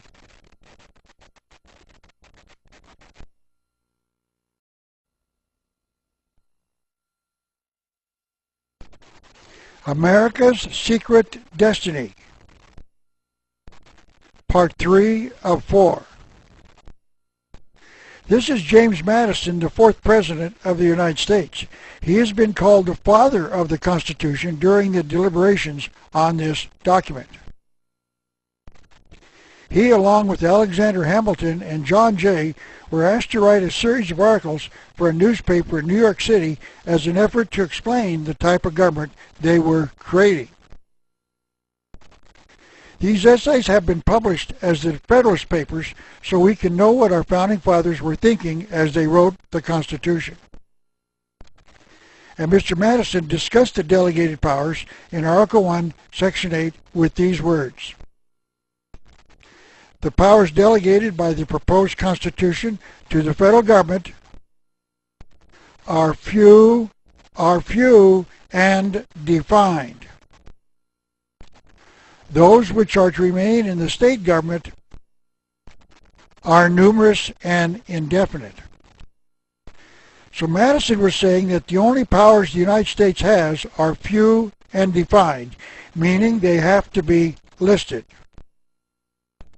And if they are not listed, the United States does not have them. And to put the final argument to Madison's position, I would like to quote the 10th Amendment to the Constitution once again. It reads, the powers not delegated to the United States by the Constitution are reserved to the states or the people. So Congress only has delegated powers, or in the words of James Madison, these powers are few and defined. But Congress has funded the following items: stem cell research, space capsules, Hubble space telescopes, and trips to the moon, amongst other things. Where is the delegated power to do each of these things? If the Constitution does not specifically say Congress shall have the power to tax the people for stem cell research, Congress does not have the power to fund stem cell research. How could the Founding Fathers ever conceived of such a thing as stem cell research back in 1787? And the answer is that they couldn't, and if they couldn't, they didn't. And if they didn't, then Congress doesn't. But Congress has. So that means that Congress must know that they have unlimited power. They must know they have the power to legislate in all cases whatsoever. So they must know that they should never tell the American people they have this unlimited power. So just pay your taxes, and pay your taxes, and pay your taxes, and pay your taxes. And just hope that they leave you enough money to live on. Because they have the power to tax everything that you earn. Because you voluntarily gave them that power. Thank you, Ben Franklin, for your words to deceive. Thank you, Founding Fathers, for the power to legislate in all cases whatsoever. Thank you, Masons, Order of the Quest, and of the Illuminati, for your ability to conceal the truth from us. I would now like to continue the idea that the Constitution was granted unlimited power to Congress. This is a rather poor quality photograph of Howard Freeman, who was, in my opinion, this nation's greatest constitutional authority. I had the pleasure of having met him several times out on the lecture circuit or at a summer camp. He once came to my hometown of Tucson to speak to a club that I was a member of, and his host invited me to his home to meet with other guests and talk with Mr. Freeman. He told us two stories from his personal experience that I would like to retell now, because they are extremely pertinent to the study of America's secret destiny. Mr. Freeman told us that he was asked to testify as an expert witness in the case of a friend of his who had stopped paying income taxes because he did not think he was legally obliged to do so. This friend of his was charged with willful failure to file. When Mr. Freeman was on the stand, he was asked to cite various Supreme Court decisions that provided the evidence that this defendant did not have to pay income taxes. Mr. Freeman said that he was elated that he was able to get these decisions into the court record. When Mr. Freeman completed his testimony and the trial had ended, the judge spoke to the jury.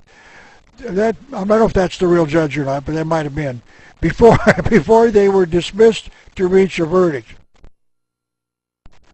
The judge told the jury, "You are to completely ignore the testimony of Howard Freeman." Mr. Freeman was shocked, and he left the courtroom to meet with the judge as he was going into his office. He asked the judge, "By what authority do you overturn the standing decisions of the United States Supreme Court?" And the judge replied, "Those were old decisions prior to 1938. And Mr. Freeman said, Those are standing decisions. They have not been overturned. I do not care how old they are. You have no right to overturn a standing decision of the United States Supreme Court in a lower district court. Mr. Freeman then asked the judge what had happened in 1938. The judge said that he had already told Mr. Freeman too much and that he wasn't going to tell him anymore. He ended their conversation by walking into the room so that Mr. Freeman could no longer question him. Mr. Freeman then went to a law library to see if he could find a Supreme Court decision dealing with this issue. And he found the Erie Railroad versus Tompkins case of the 1938 Supreme Court. For the purist who wants to read the case, it is found on page 64 of the October term 1937 Syllabus 304 U.S.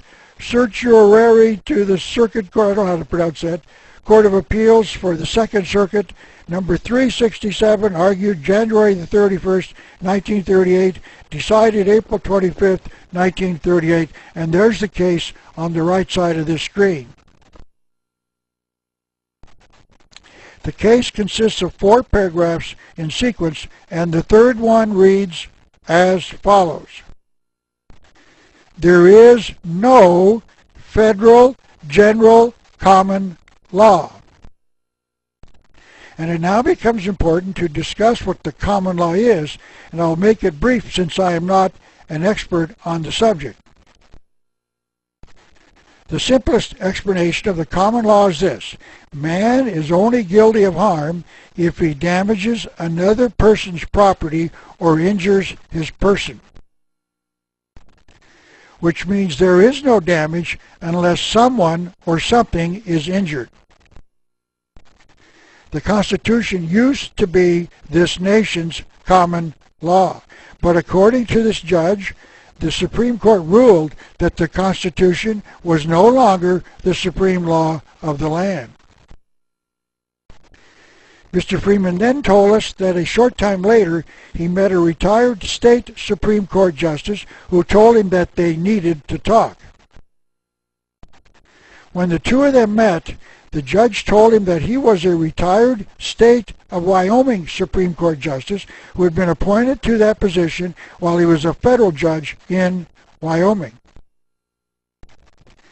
He then asked Mr. Freeman not to reveal his identity because he could, quote, get into a lot of trouble, end quote, by revealing too much.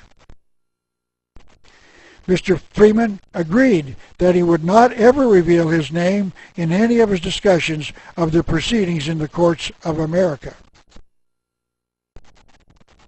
And the judge told him this story.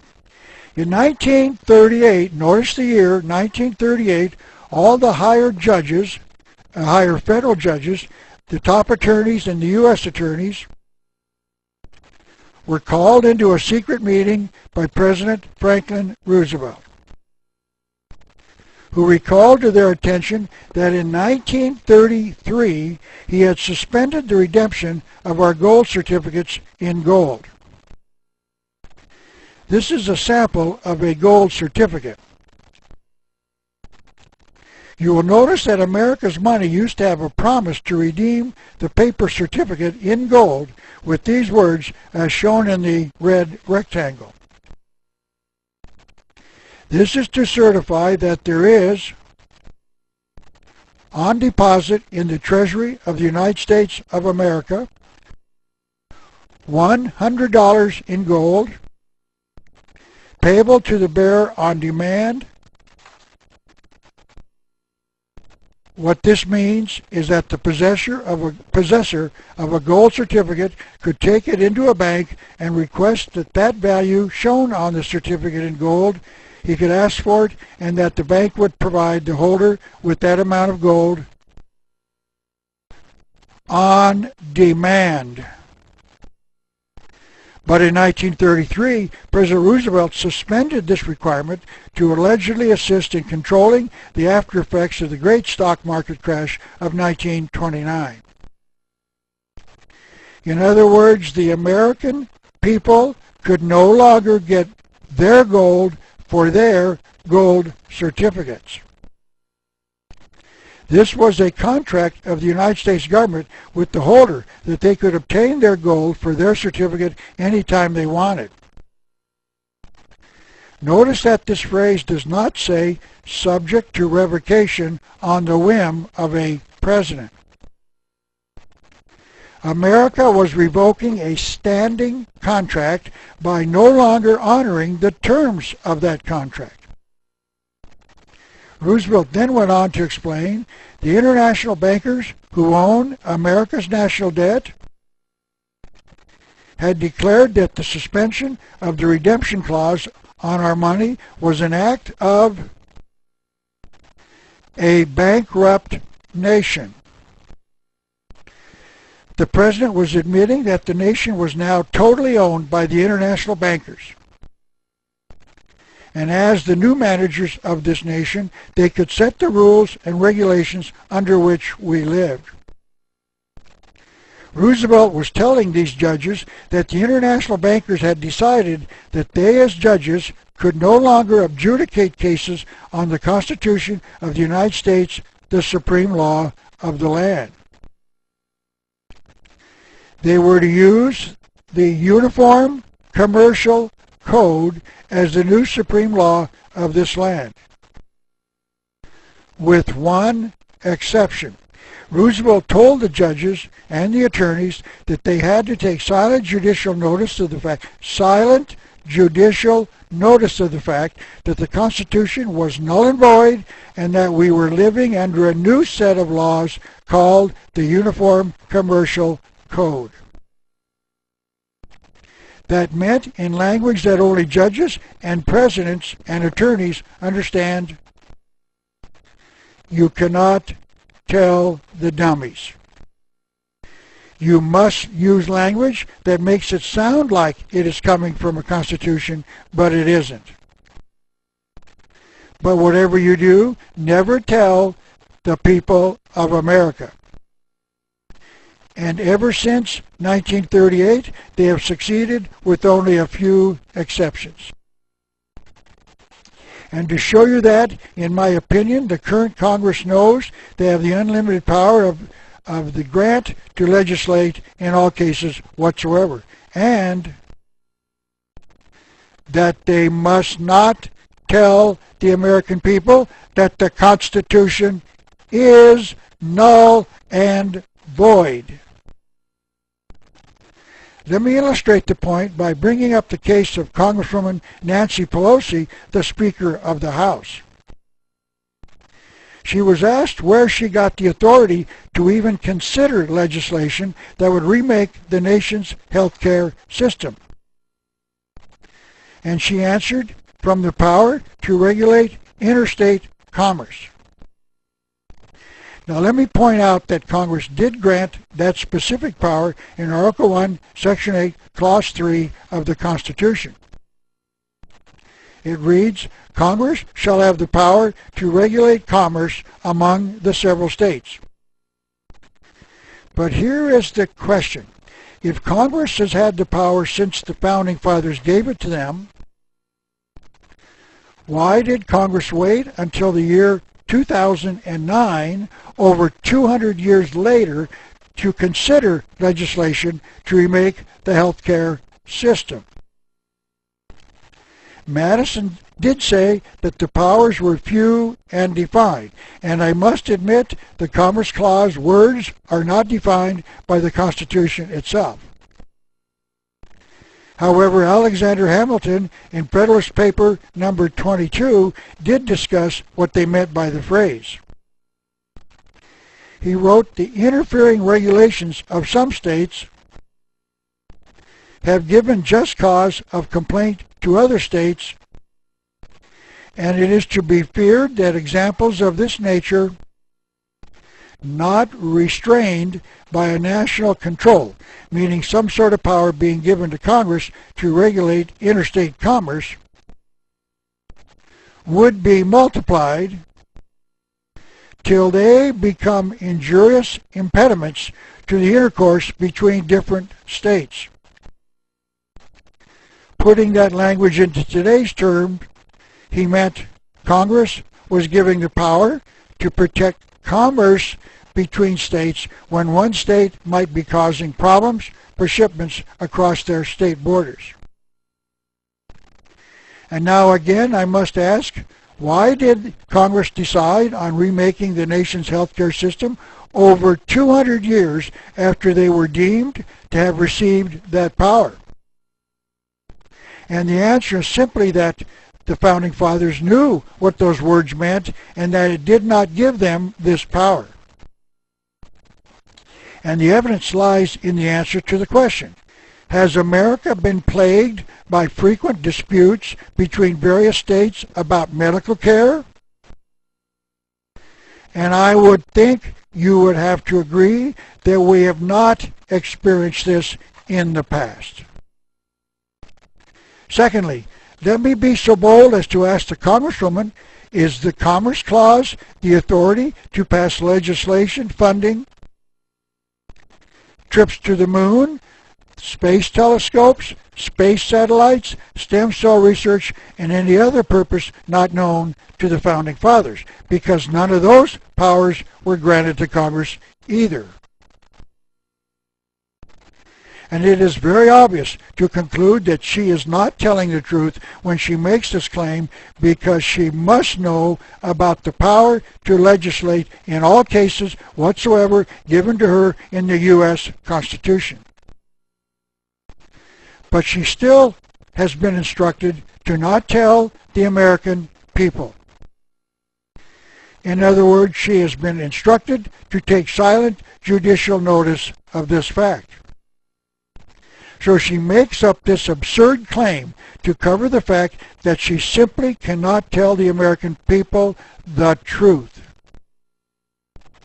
And I will explain why this legislation is being considered and quite likely will pass towards the end of this presentation. But suffice it to say that I believe that Congress does know that they have the unlimited power of Article 1, Section 8, Clause 17, the power to legislate in all cases whatsoever.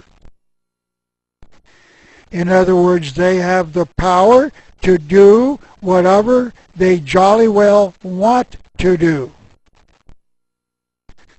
Yes, the sign on the podium in front of the Congresswoman tells us what she believes in: a new direction for America. Congresswoman Pelosi believes in a broad power to do whatever she and the majority of the Congress wants under the Commerce Clause.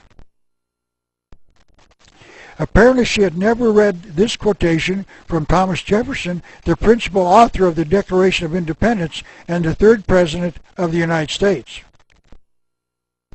This is what he said about the Constitution and her liberal interpretation of the Commerce Clause.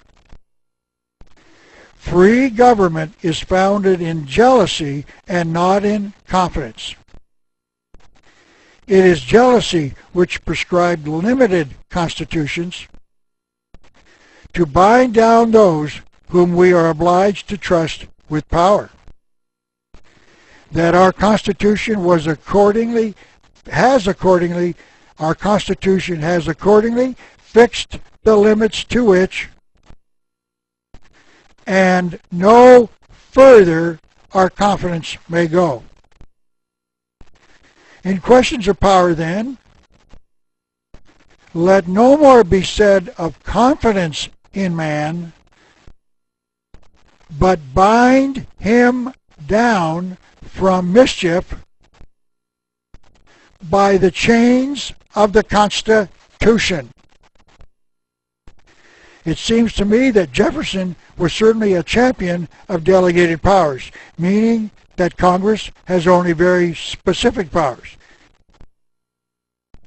to bind Nancy Pelosi down from mischief by the chains of the Constitution. But of course, Nancy Pelosi knows more than James Madison and Thomas Jefferson. I will say this: if we allow Nancy Pelosi to extend the power of government into every corner of American life under the Commerce Clause, we will surely have a new direction for America. Next, I would like to provide you with some evidence that my contentions, additional evidence that my contentions are correct. First of all, I would like to include parts of a letter I received in August of 2009 from a practicing attorney in the United States.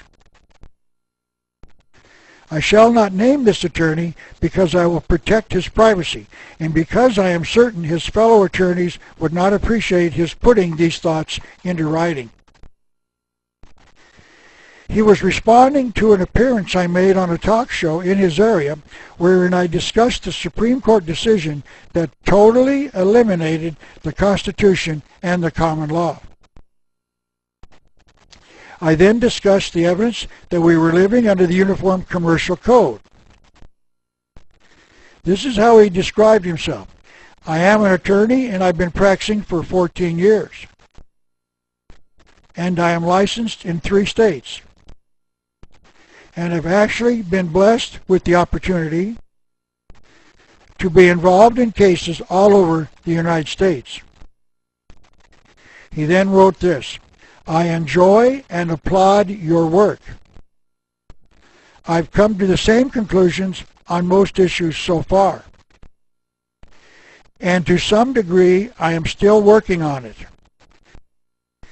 And then he added this comment: I've heard this argument many times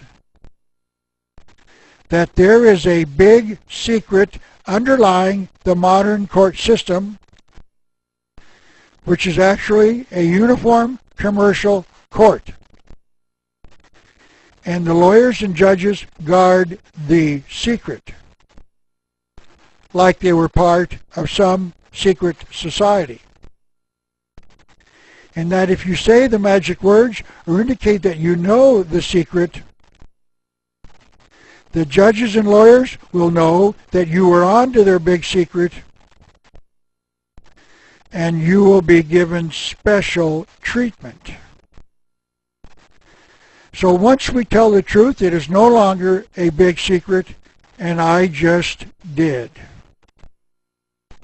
Let me give you one more bit of evidence that the Constitution is null and void and that the Supreme Court knows this. This is, of course, Barack Obama, recently elected President of the United States. And this is a picture of the President with his mother. And this is a picture of the young President with his father.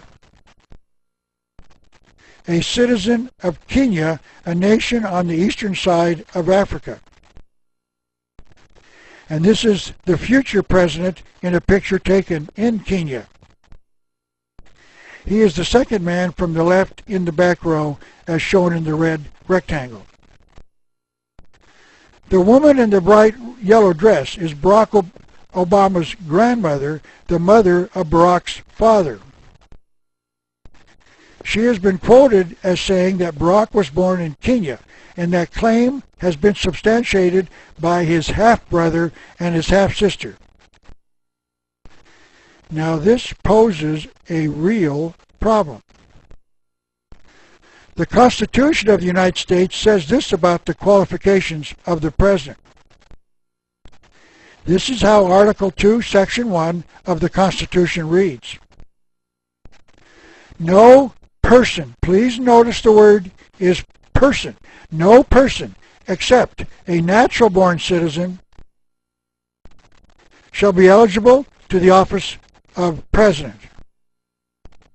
And those 2 words, natural-born, means that the person has to be born inside the 50 states of the United States of America.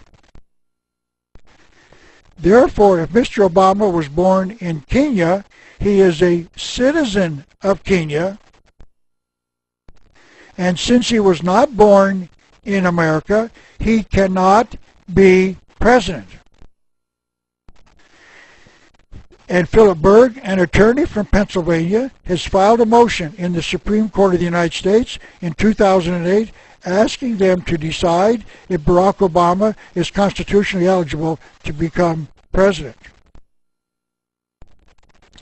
I was able to call in during a radio talk program prior to the inauguration of Mr. Obama in January of 2009 when Mr. Berg was a guest of that host. And I told Mr. Berg that I wanted to thank him for his attempt to ask the Supreme Court to declare that Barack Obama could not be inaugurated as president. And then I told him that the Supreme Court would not give him any answer ever. And that the reason was because the Supreme Court knew that the Constitution was declared null and void in 1938 by the Erie Railroad versus Tompkins case. And that the Supreme Court, like all courts in this nation, has taken silent judicial notice of that fact. It is now December the 28th, 2009, and the Supreme Court has still not issued an opinion as to whether or not Barack Obama is constitutionally eligible to be president. And Barack Obama remains in office. It is my opinion that this reluctance of the Supreme Court in nearly a year to afford Mr. Berg an opinion is further evidence that the Constitution of the United States is null and void. And that the Supreme Court knows that. And that they too have taken silent judicial notice of that fact. And as I have already said, they will never issue an opinion. Now let me briefly explain what the Uniform Commercial Code is. It is called the law of contract. It changes everything in America to a contract. And since two-party contracts have to be agreed by both parties, neither party can force the other into a contract. This is the reason that they cannot force us into any contract without our consent. Now this posed a problem for the international bankers because they knew the courts will declare any contract where one party forces another into signing it null and void. And the reason is that forcing someone into a contract against their will is called involuntary servitude, and is in violation not only of the Constitution, but of the Uniform Commercial Code as well. So they somehow had to make us believe that we had to sign for a contract, even when they knew there was no law requiring us to do so. This is called color of law. It sounds like a law, it acts like a law, it has the force of law, but there is no law. Let me explain this in another way. Congress has been given the power to make us believe there is a law when there is no law. Now let me show you how this works. Before I do, I want to explain that this is only a brief review. I am not an attorney, so I cannot give you legal advice. All I am trying to do is cover this story as an historian. I'm relaying information that I believe to be true as a way of educating the American people like any historian does. Now let me start. There is no law requiring any of us sovereign state citizens to get a socialist security card. So they trick us by making us believe that we must get a card when it is a voluntary act. But you say everybody knows that you have to get a socialist security card to get a job in America. But I ask those who make this statement, please show me the law. And no one has ever been able to do that. Now let me ask you to consider this. I am a self-proclaimed honorary citizen of the state of Missouri, which is called the Show Me State. That means to me, if you have something for me to consider, please provide me with some evidence. So I will now try to provide you some evidence that there is no law. And I submit the following two letters as some evidence that there is no law. This is a photocopy of a letter written by a district manager of the Department of Health, Education, and Welfare, dated July the 13th, 1979. This is the pertinent statement in that letter. It reads, "The Social Security Administration does not require that you have a Social Security number." Notice that the letter did not say that Congress passed House Bill number so-and-so in 1935 that required all Americans to obtain a Social Security number. If it was law, I would think that they would say exactly that. This is a copy of a January 10th, 1990 letter from a claims representative of the Health and Human Services Department of the U.S. government. And this is the sentence I wish to discuss. It says, Social Security is a voluntary system in that no one is required to get a number. That means to me that we do not have to volunteer to get a number, and that we can only get a number if we volunteer for one. But once we get a Social Security number, we're obligated to use it by contract, because we have become a naturalized citizen who has voluntarily become subject to the most oppressive government ever devised by man. So now we see that the Constitution is null and void, and that each one of us who has a Social Security card is a naturalized citizen of the most powerful government in the history of this world. Now let me return to the Great Seal of the United States. Let's study the hidden symbols using numbers. This is once again the eagle side of the Great Seal, and if you count the feathers on each wing, you would find 32 feathers on its left wing and 33 on its right.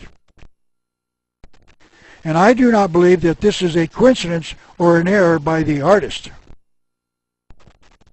And to assist you in understanding the significance of the two numbers 32 and 33, I would like to explain a little about the Masonic Lodge.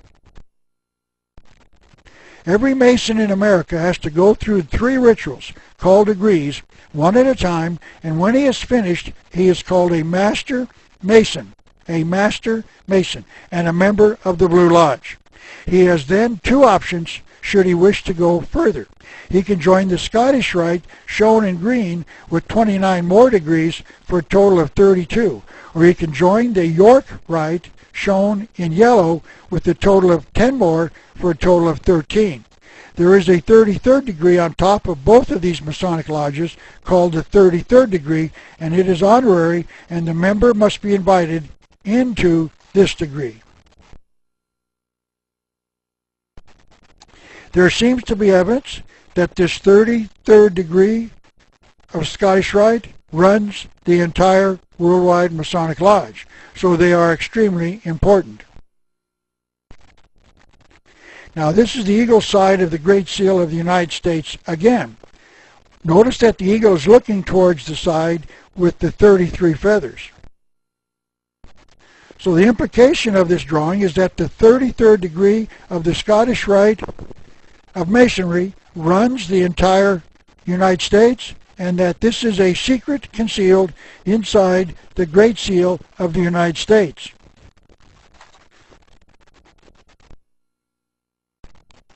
I remember in my high school civics class that there was a debate amongst this nation's founding fathers over whether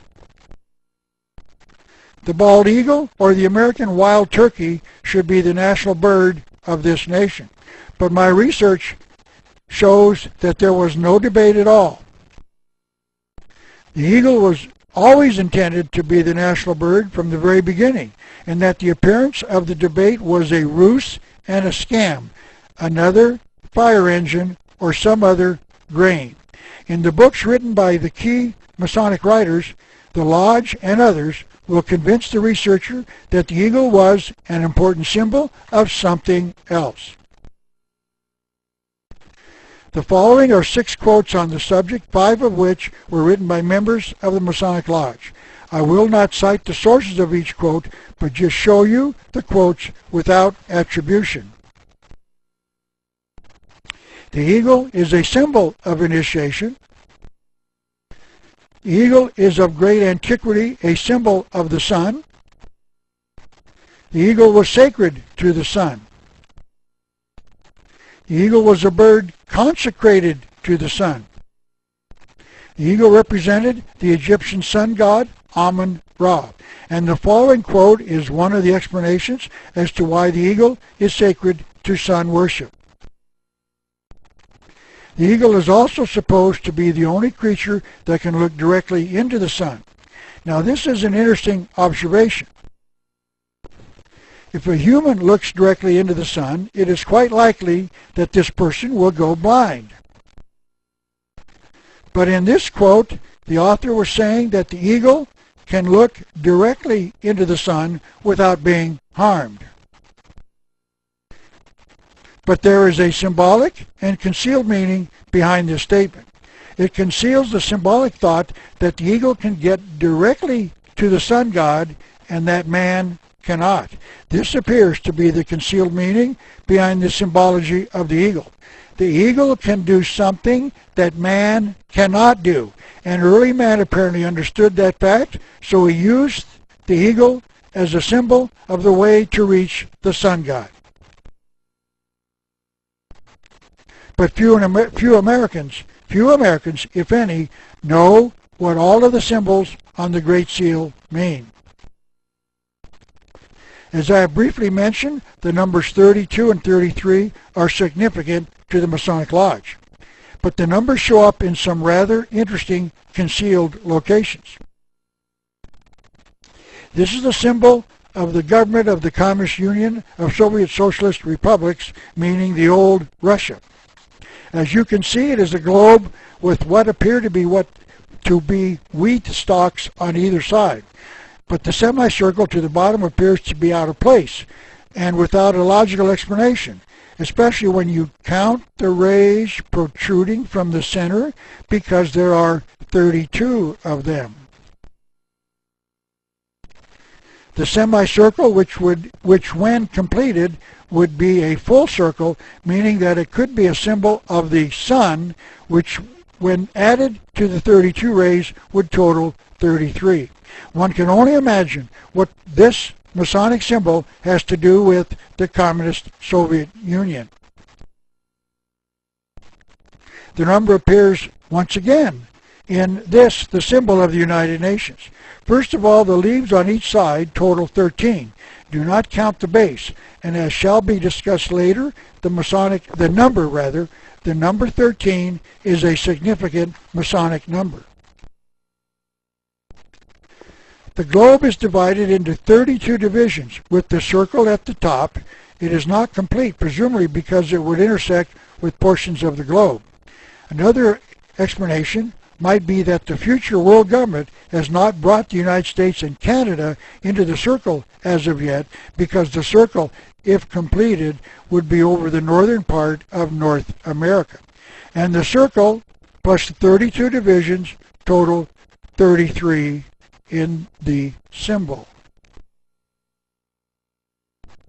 Once again, the Masonic numbers 32 and 33 are concealed in the symbol of the United Nations.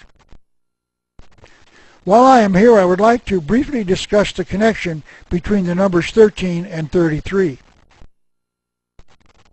We in America use a system of inches and feet as a measuring system, and a system known as the metric system uses millimeters and centimeters. If you compare a ruler of 13 inches in length side by side with a ruler of 33 millimeters in length, you will notice that the two rulers are the same length. And that is because the metric system was created by the Masons who caused the French Revolution of 1789. So this is one way you can say that 13 is equal to 33, a Masonic way of saying that Satan's number is equal to the number of the 33rd degree Masons who run the entire Masonic system. I would like to show you another concealed connection between the numbers 13 and 33. It is concealed inside the Masonic Lodge. As I said, the Masons have 3 degrees in what they call the Blue Lodge. The first degree Mason is called an entered apprentice, the second is called a fellowcraft, and the third is called a master Mason. The concealed connection is inside the 2 words Master Mason. First of all, the letter M is the 13th letter of the alphabet, and I do not believe that this is another coincidence. Now, if you separate the 2 M's from the 2 words and set them in the next 2 lines like this, and then turn the 2 words sideways, you can see that each M looks like the number 3, and the 2 of them together make them look like the number 33. So there is a concealed 13 and 33 in their choice of the words that describe their 3rd degree inside the Blue Lodge. There is a similar example of a concealed 33 contained in the name of Mickey Mouse, Walt Disney's first cartoon character. Mr. Disney and his brother Roy were members of the Masonic Lodge, and I believe Walt Disney named his initial cartoon character Mickey Mouse because he knew that this name concealed the number 33 in it. The same thing happens when you print the name Mickey Mouse and separate the 2 M letters. And then turn the name and the 2 letters sideways, and you get a concealed 33 in them as well. And notice this, there are 6 letters in the word Master and 6 letters in the word Mickey. There are 5 letters in Mason, and there are 5 letters in Mouse. Just another strange coincidence, I am sure. The Masons have been getting a lot of bad press recently, and the Masons are anxious to overcome that with favorable publicity. This is quite likely the reason that Walt Disney released 2 movies that gave a favorable image to the Masonic Lodge. The first one was the movie entitled National Treasure, released in the year 2004. And the second one was entitled Book of Secrets, and it was released in 2007. This is a picture of the room where the Security Council of the United Nations meets. If you count the number of lights in the circle of the ceiling, you would count 32 of them. 32 plus the circle they are in would be 33. Before I explain why the numbers 32 and 33 are significant, let me show you other instances where the numbers show up. This is a drawing of a woman carrying the Olympic torch through a worldwide run to publicize the Olympics to be held a few months later. According to the Olympic Committee, the torch is 32 inches long, and the flame on top would be the 33rd object. This photograph shows how the first torch is lit. The caption underneath the photograph says, Greek actresses dressed as high priestesses go through a dress rehearsal for the lighting of the flame at Olympia. So the flame is not lit by a match, but by the rays of the sun focused through a magnifying disc. So it is the sun god who lights the first torch and is lighted on Mount Olympus, where the Greek gods allegedly reside.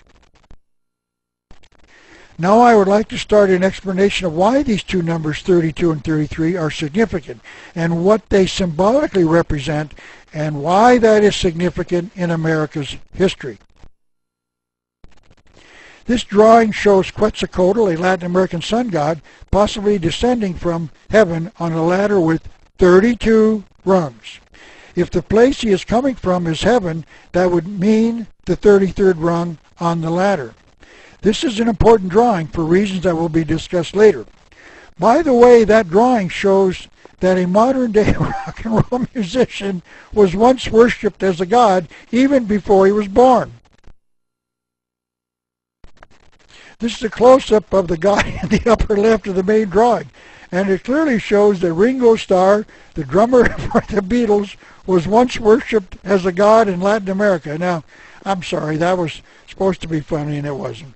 As I said, Ringo was worshipped way before he was even born, and if you believe me, I would like to sell you some swampland here in Arizona.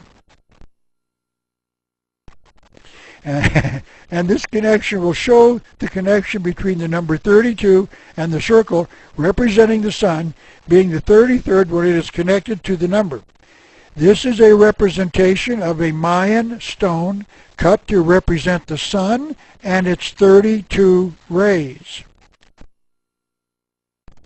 Samuel Morse invented the Morse code in 1842, and that code concealed a use of the number 33.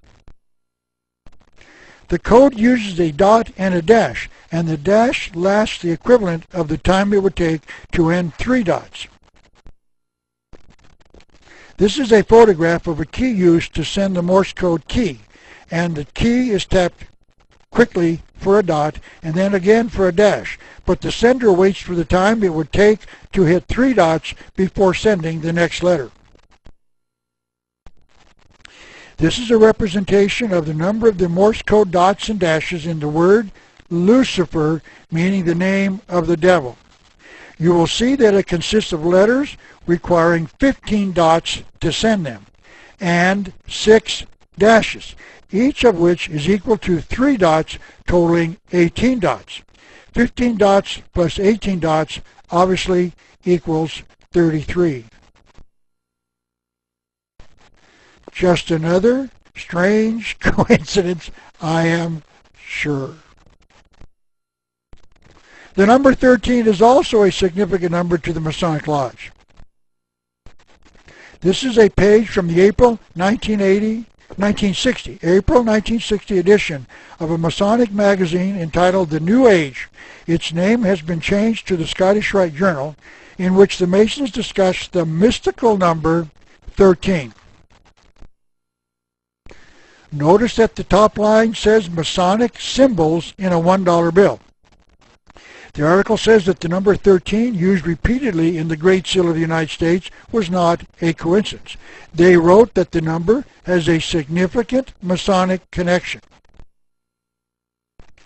The article says that there were 13 leaves in the olive branches in the Great Seal, 13 bars and stripes, 13 arrows, 13 stars in the green crest, and 13 layers of stone in the pyramid.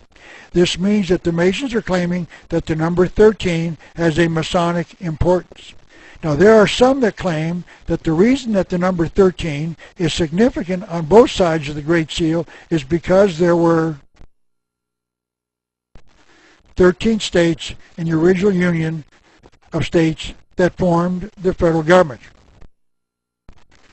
But it appears as if the number has a hidden significance, and that those who founded this nation waited until there were precisely 13 and not 12 or 14 states before they created the United States.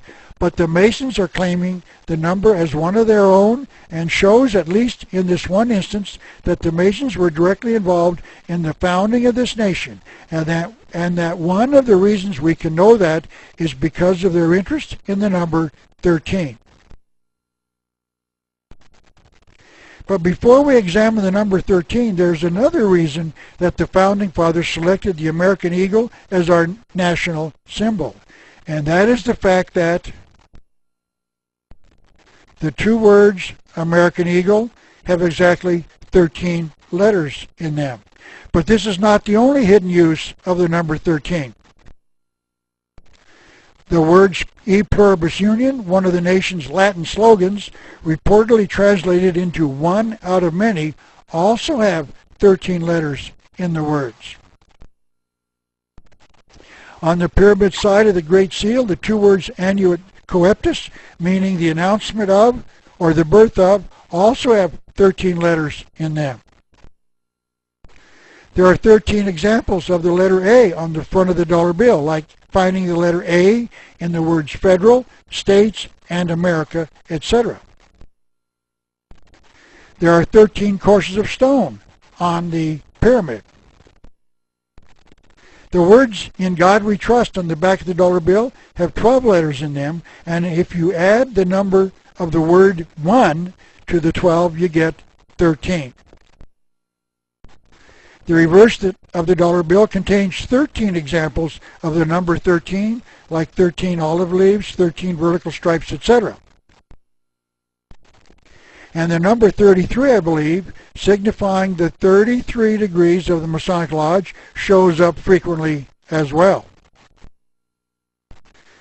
The words "the United States of America" at the top of both sides of the dollar bill have 24 letters in them, and the words $1 have a total of 9. Add the two together and you get 33. The word "one" has 9 parts in them, meaning 2 in the letter O, 3 in the letter N, and 4 in the letter E. If you total the shadows behind the letters, they total 11. If you add the 9 plus the 11, you will get a total of 20 units. Then you add the number 1 itself and the 12 letters in the words "In God We Trust," and you get, strangely enough, a total of 33. So the Masons have concealed their involvement in the dollar bill all over it. And only a few Americans know the true meaning of these symbols. This is a drawing of a popular flag utilized by the Americans in the Revolution of 1776. The words in the phrases "and appeal to God" and "don't tread on me" both have 13 letters in them. Please notice the snake wrapped around the tree. I will explain its significance a little later. But there are other concealed Masonic symbols in this flag. The words "in evergreen tree," meaning what appears to be an evergreen tree in the drawing, have 13 letters in them. So it was not a coincidence that these phrases have significance to the Masonic Lodge and have symbols, where were symbols selected for the flag. And by the way, the "an appeal to God" and "don't tread on me" also have 13 letters on them. Another series of hidden symbolism occurred in the selection of July the 4th, the founding date of this nation. The words have 13 letters in them. But there is another more important concealed symbol in that date, which I will explain later. The year 1776 has a hidden symbolism as well. The last two numbers in the date, meaning the 7 and the 6, when added together, total 13. As it is being shown, this is no coincidence, it is symbolic. The Founding Fathers waited precisely 13 years between 1776 and 1789 to form this nation's first government. George Washington, a very visible member of the Masons, had 12 other generals on his staff. 12 plus himself equals 13. A total of 13 people worked on the Great Seal of the United States. The Navy of the United States had a committee of 13 controlling all naval affairs, and the first fleet of ships had precisely 13 ships in it. The Confederate flag of the South, utilized during the latter stages of the American Civil War, had 13 stars on it. And if you presume that each star stood for an individual state, as it did in the American flag, there should have been only 11 stars in the Confederate flag because there were only 11 states in the Confederacy. This flag was adopted as the flag of the Confederacy in 1863, about midway in the Civil War, which lasted from 1861 to 1865. There is no way that the 11 states were anticipating the addition of 2 more states to their cause, so that there would have been 1 star for each state. 11 states started the Civil War in the Confederacy, and 11 states finished it. There is one more startling bit of evidence to consider about the involvement of the Masons in the planning of the Civil War. This is a map of the eastern part of the United States, showing a red line over the 33rd degree northern latitude.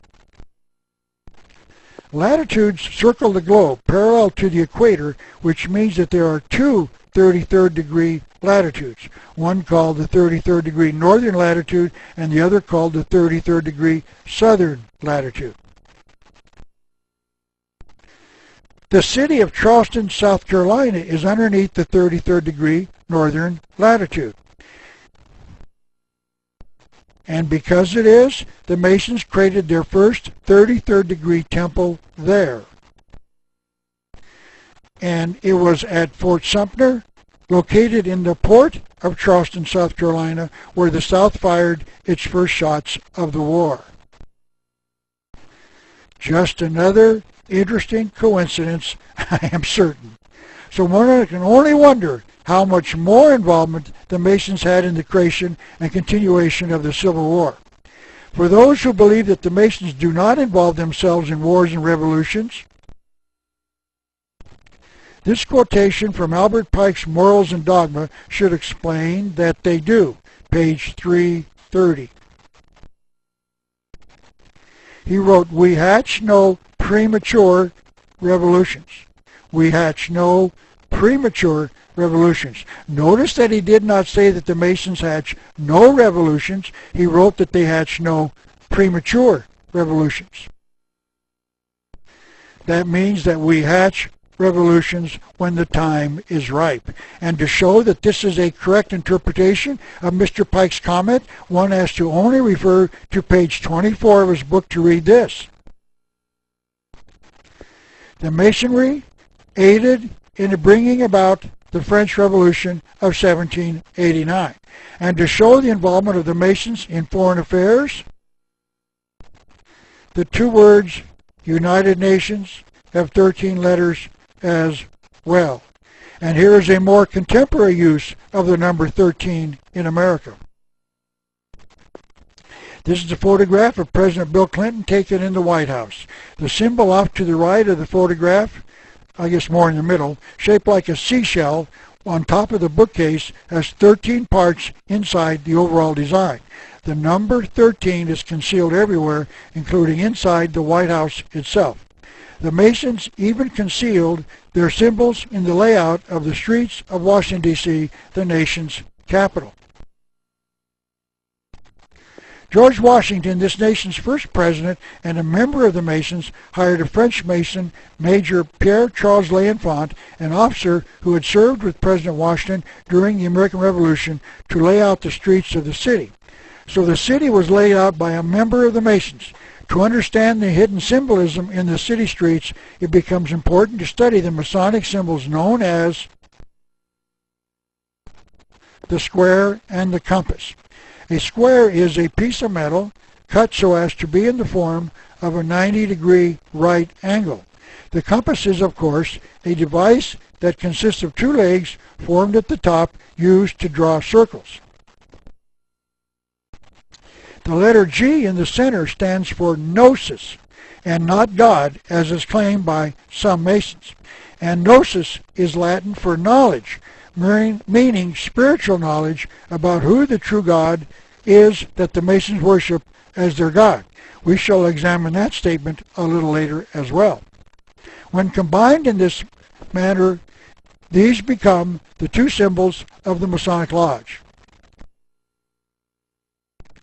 Once the observer turns the square and compass sideways, then compares them to the layout of the streets of Washington, D.C., the map will reveal some of its secrets, because the city is laid out with many of the squares, angled lines, and circles consistent with the square and compass of the Masonic Lodge. This is a photograph of part of a map of the nation's capital. The Capitol building is shown in red on the right. It appears as if the square and compass has been laid out in the streets around and on top of the Capitol building itself, shown in the gray area to the right. It certainly appears that the Masons are attempting to conceal the fact that they consider the Capitol building to be under their control. And this is a layout of the original, a photocopy rather, of the original layout. You will notice numerous squares and compasses designed into the city.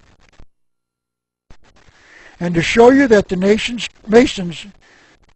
created this nation, let me show you this drawing of George Washington laying the cornerstone of the Capitol building on September the 18th, 1793. Notice that nearly all of the other participants are wearing their Masonic jewelry and aprons.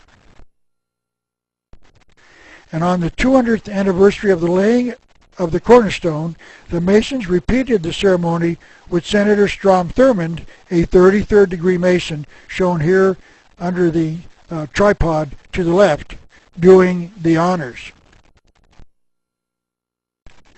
So it appears as if Albert Pike was correct when he wrote in his book entitled Morals and Dogma, "The world will soon come to us," meaning the Masons, "for its sovereigns," apparently meaning its governmental leaders, and pontiffs, apparently meaning its religious leaders.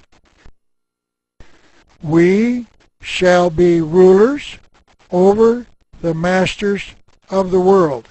So the Masons will be the secret power behind the religions and the governments of the world. It appears that the American people have been, quote, "coming to us," unquote, meaning the Masons, for over 200 years for its sovereigns. End of part 3. Please hold for part 4.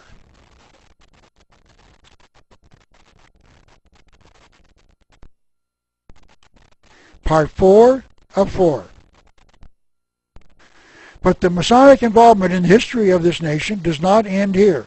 There is more to be learned about their involvement in the founding of this nation.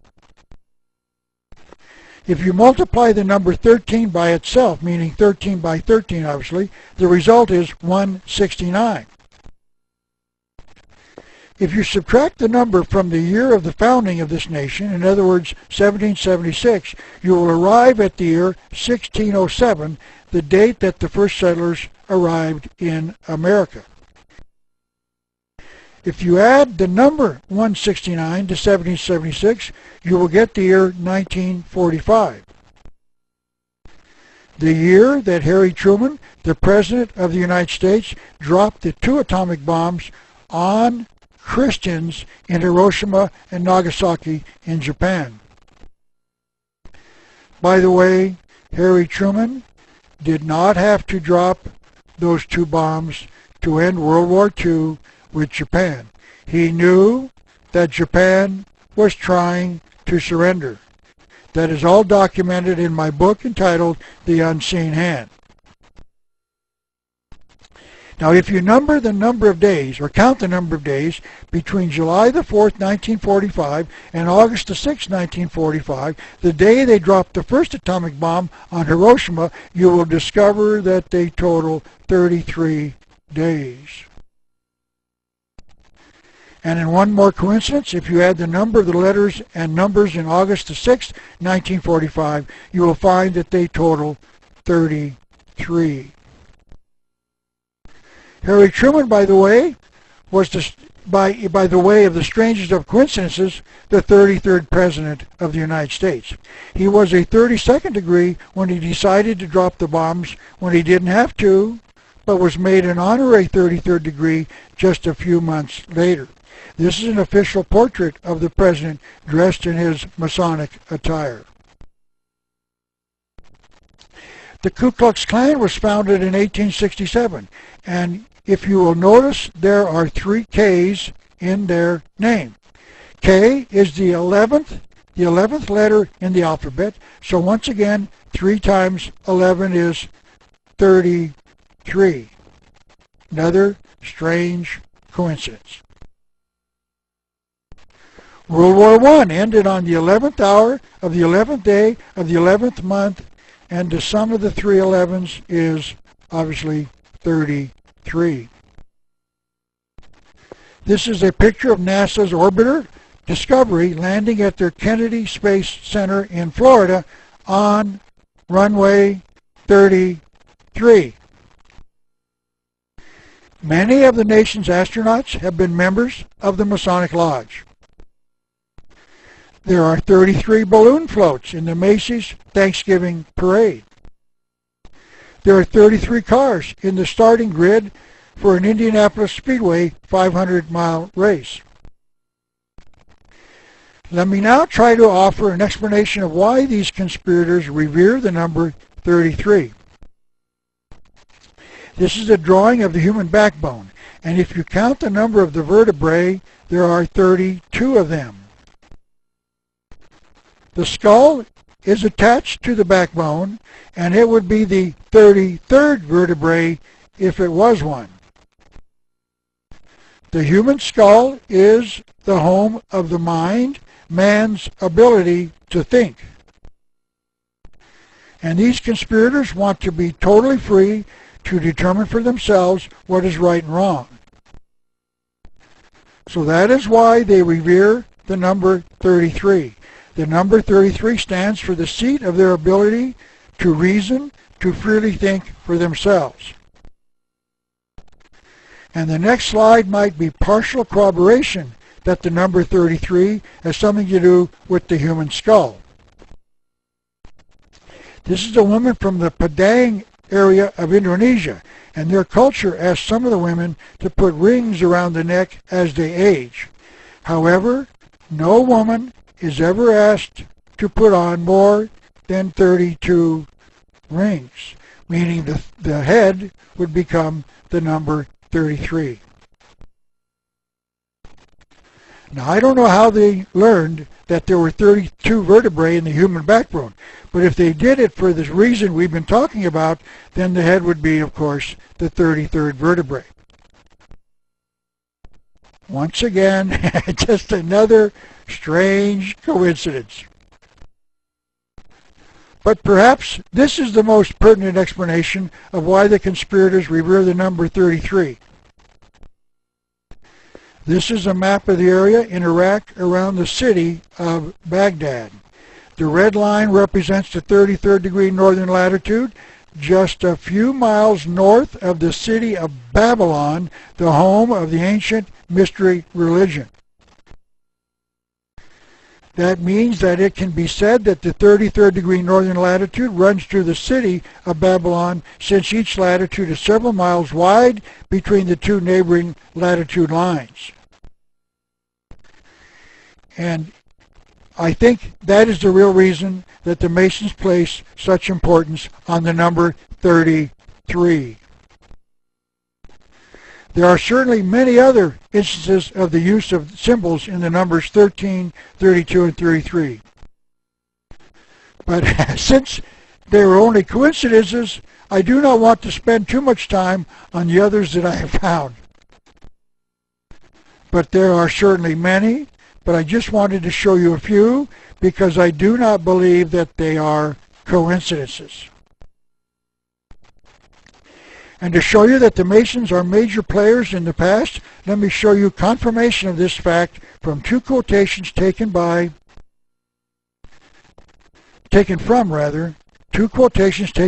two books written by Manly P. Hall, one of the major writers in support of the Masonic Lodge because he was a 33rd degree Mason. Masonry is the most powerful organization in the land. It is an ordainer of kings.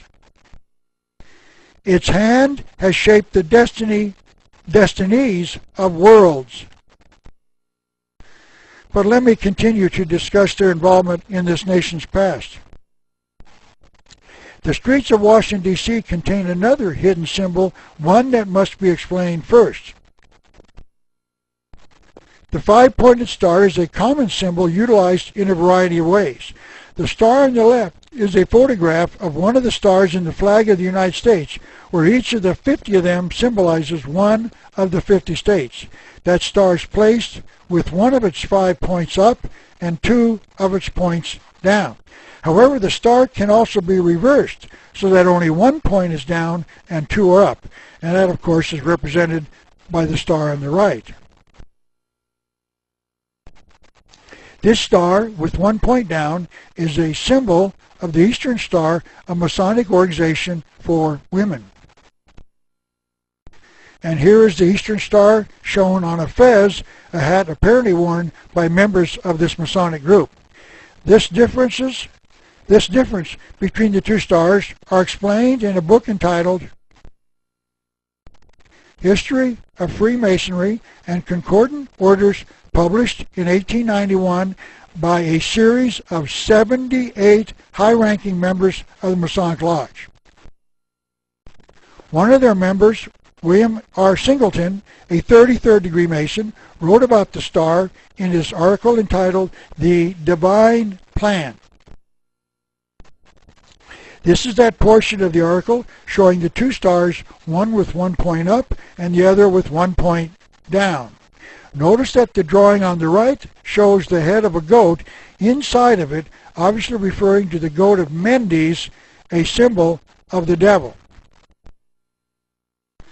This is how the article described the two stars. This star, having 5 points, 5 rays rather, represents God. All that is pure, virtuous, and good, when represented with 1 point upward. But when turned with 1 point down, it represents evil. All that is opposed to the good, pure, and virtuous. It represents the goat of Mendes. This is a drawing of the goat of Mendes shown on the cover of a book about witchcraft written by a practicing witch. Notice that the drawing shows a goat head on a human body. Notice also that the goat has female breasts, indicating that the goat is bisexual. This thought about the five-pointed star is repeated on page 101 of the same book. When the star elevates 2 of its points, it represents Satan, or the goat of the mysteries. And here is the five-pointed star laid out in the streets north of and above the White House, the box at the low middle of the map, the home of the President of the United States. By the way, the black rectangle shown on the top center is the 33rd degree Masonic Temple in Washington, D.C. I'm sure it is a coincidence that it is precisely 13 blocks north of the White House. Now, I would like to discuss the connection between the number 13, the star, and Satan, also known as Lucifer or the devil. Standeo, in his book entitled The Cosmic Conspiracy, stated,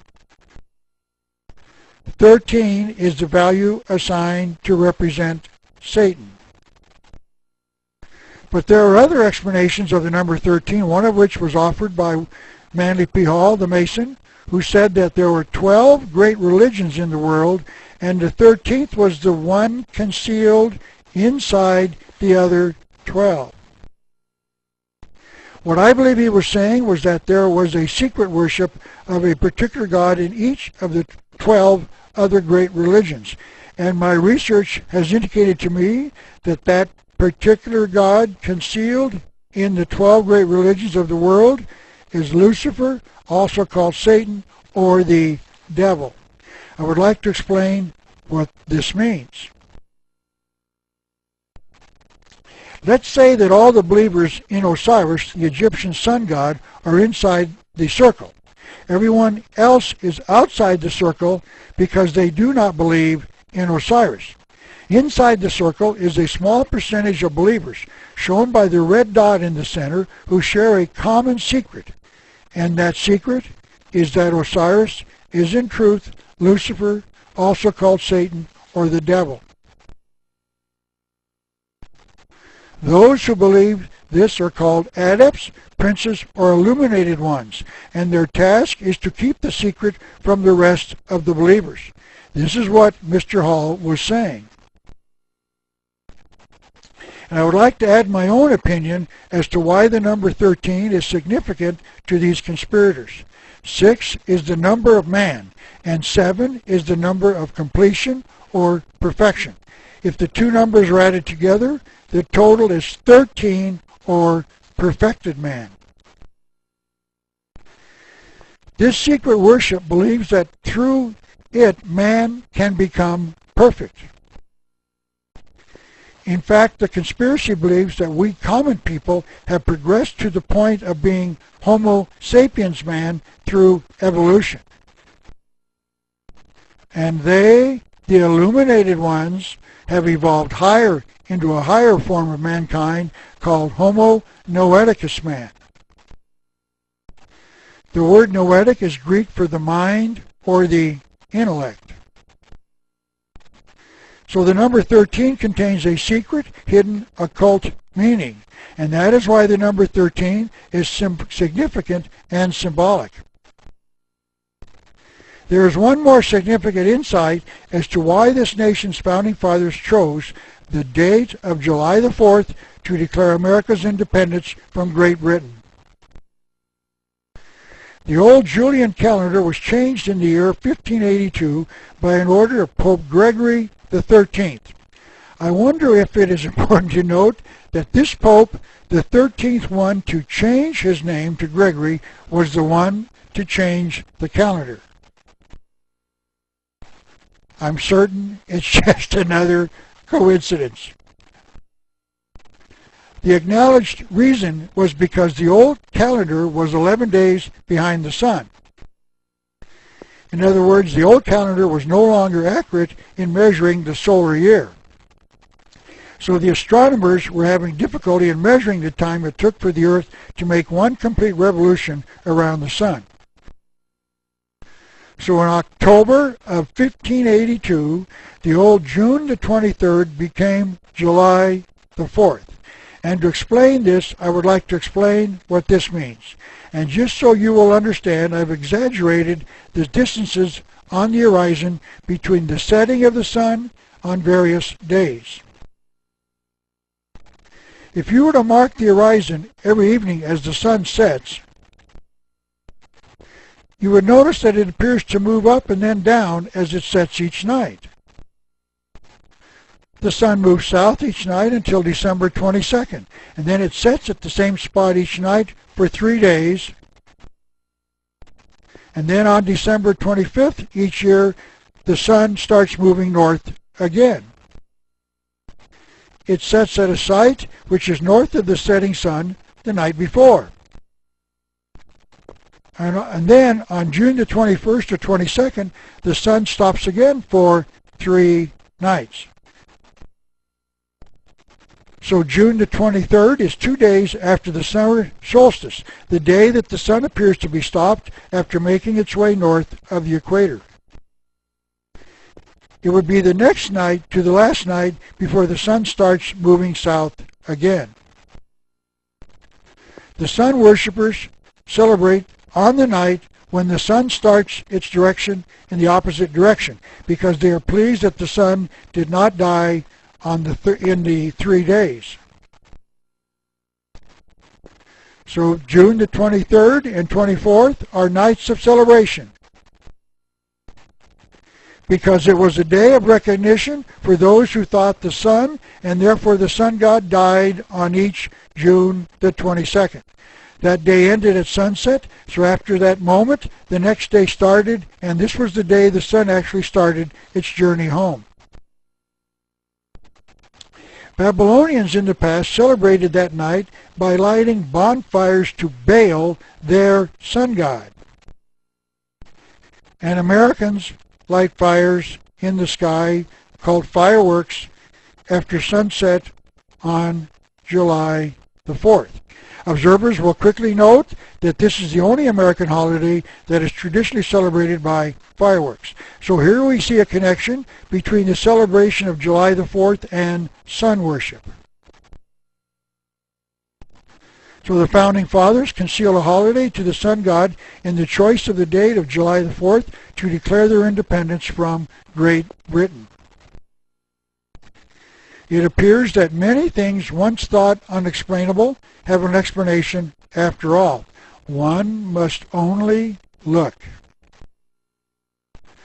The Great Seal is represented on the back of the dollar bill, contains other symbols that have generally not been explained to the American people. I'd like to finish my study of the eye above the pyramid. Manly P. Hall, the 33rd degree Mason, and perhaps the greatest writer in history in support of the mystery religion, wrote this: "The eye above the pyramid represents the radiant emblem of the great architect of the universe, the title of the Masonic God." The following are 4 quotes about eyes as symbols from writers studying the issue.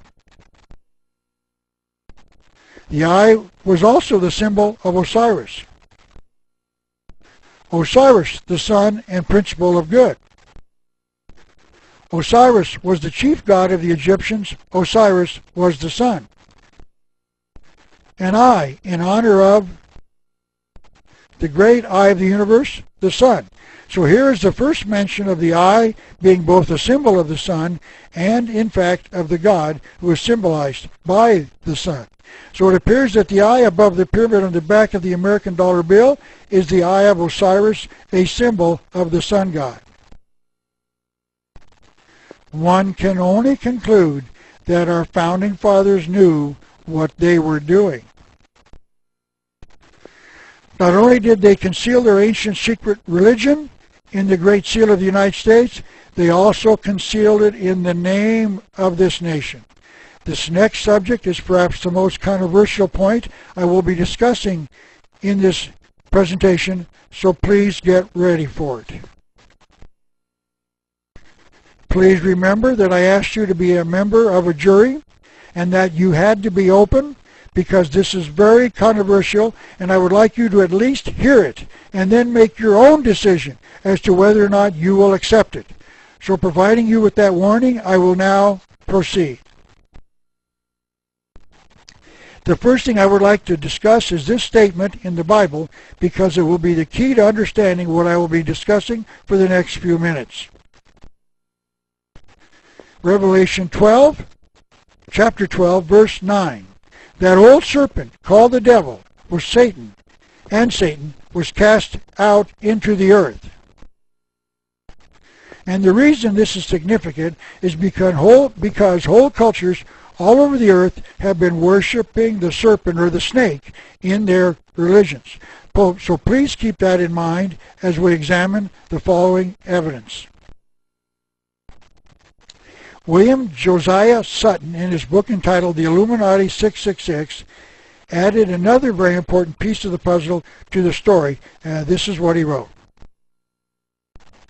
The ancient Mayans, meaning the Mayan Indian tribe of the Yucatan in Mexico, a peninsula on the northeast side of Mexico, worshipped the serpent god under the name of Con. Here we find the origin of the American word canny, shrewd, or serpent-like. The Babylonians worshipped Can or Con, the serpent, and Val, the god of fire. The Romans combined the words into Vulcan, the god of fire, from whence comes our word volcano. This seems to be how the Mayans and the Mexicans named their gods. They too combined 2 words to describe their serpent god. Hence, Kulkul means beautiful bird, and Con means serpent. Kulkulkan means bird serpent in the Mayan language. This is the exact same meaning for Quetzalcoatl, the Mexican god. The cosmic symbol for Quetzalcoatl was a feathered serpent. The statement that Quetzalcoatl was the god of the Mexicans was partially confirmed in this photograph of an Indian dancing with a snake in his mouth. The caption underneath the picture reads in part,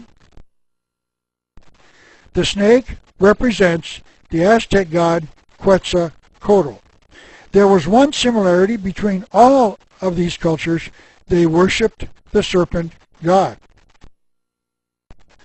I would like to start the discussion with this drawing that shows the Mayan Queen Mu as a child consulting the soothsayer. It shows the queen is receiving the words from their serpent god, but through the mouth of a soothsayer. The queen is shown on the left side of the drawing inside the red rectangle with her left hand on her face as she is seated facing the soothsayer. She is depicted as a young child, perhaps in her early teens. The soothsayer is shown in the green rectangle as she is seated in front of the queen with what appears to be a little table between them. She is shown in front of two other women and two huts. Behind the soothsayer is the yellow rectangle. In the yellow rectangle is a huge serpent which towers above the scene. Notice that it has its mouth open, and if it is speaking to the soothsayer, as if it is speaking to the soothsayer and the queen as well. The book that included this drawing in the pages said that the winged serpent behind her represented the protective genius of the Mayan Empire. So the snake serpent protected the Mayans. This is a representation of Prince Ko of the Mayans in the heat of battle. His head is near the center of the drawing, and behind him and taller than it appears to be the winged serpent, also representing the protective genius of the Mayan Empire. So the serpent was an important part of the worship of the Mayan and Aztec people, which means that it was an important part of the South American culture before the latest or the earliest Europeans landed in America. The American people have been told by the majority of the historians who have examined this nation's past that the name America was named after Amerigo Vespucci, supposedly the navigator for Christopher Columbus. But there is an alternative explanation. William Still, in his book entitled New World Order, offers the following explanation. The name America may be the product of secret societies. In an 1895 magazine named Lucifer, James Price gave an insight into the meaning of the word America. He said that the supreme god of the Mayan culture of Central America, known as Quetzalcoatl elsewhere, was known as Amaru in Peru. Amaru's territory was known as Amaracu. According to Price, from the latter comes the word America. America is translated land of the serpent. Mr. Price was not the only one to make this claim. Robert B. Stacy Mudd wrote a book entitled Atlantis, Mother of Empires, in which he attempts to make the claim that the Mayans came from the nation known as Atlantis, an island that allegedly sank during an earthquake. Now, this is not the place to examine his charges, but he does draw another startling conclusion. Quetzalcoatl, the Mayan god, was known as Kukulkan amongst the Aztecs. In Peru, he was known as Amaru. But all of these names have an identical meaning, the feathered serpent. From the Peruvian name comes America. This is a photograph of a feathered serpent in the 33rd degree Masonic Temple in Washington, D.C. Notice that the head of the serpent has wings. It is a feathered serpent. The feathered serpent would have flown from the old world to the new world, meaning America.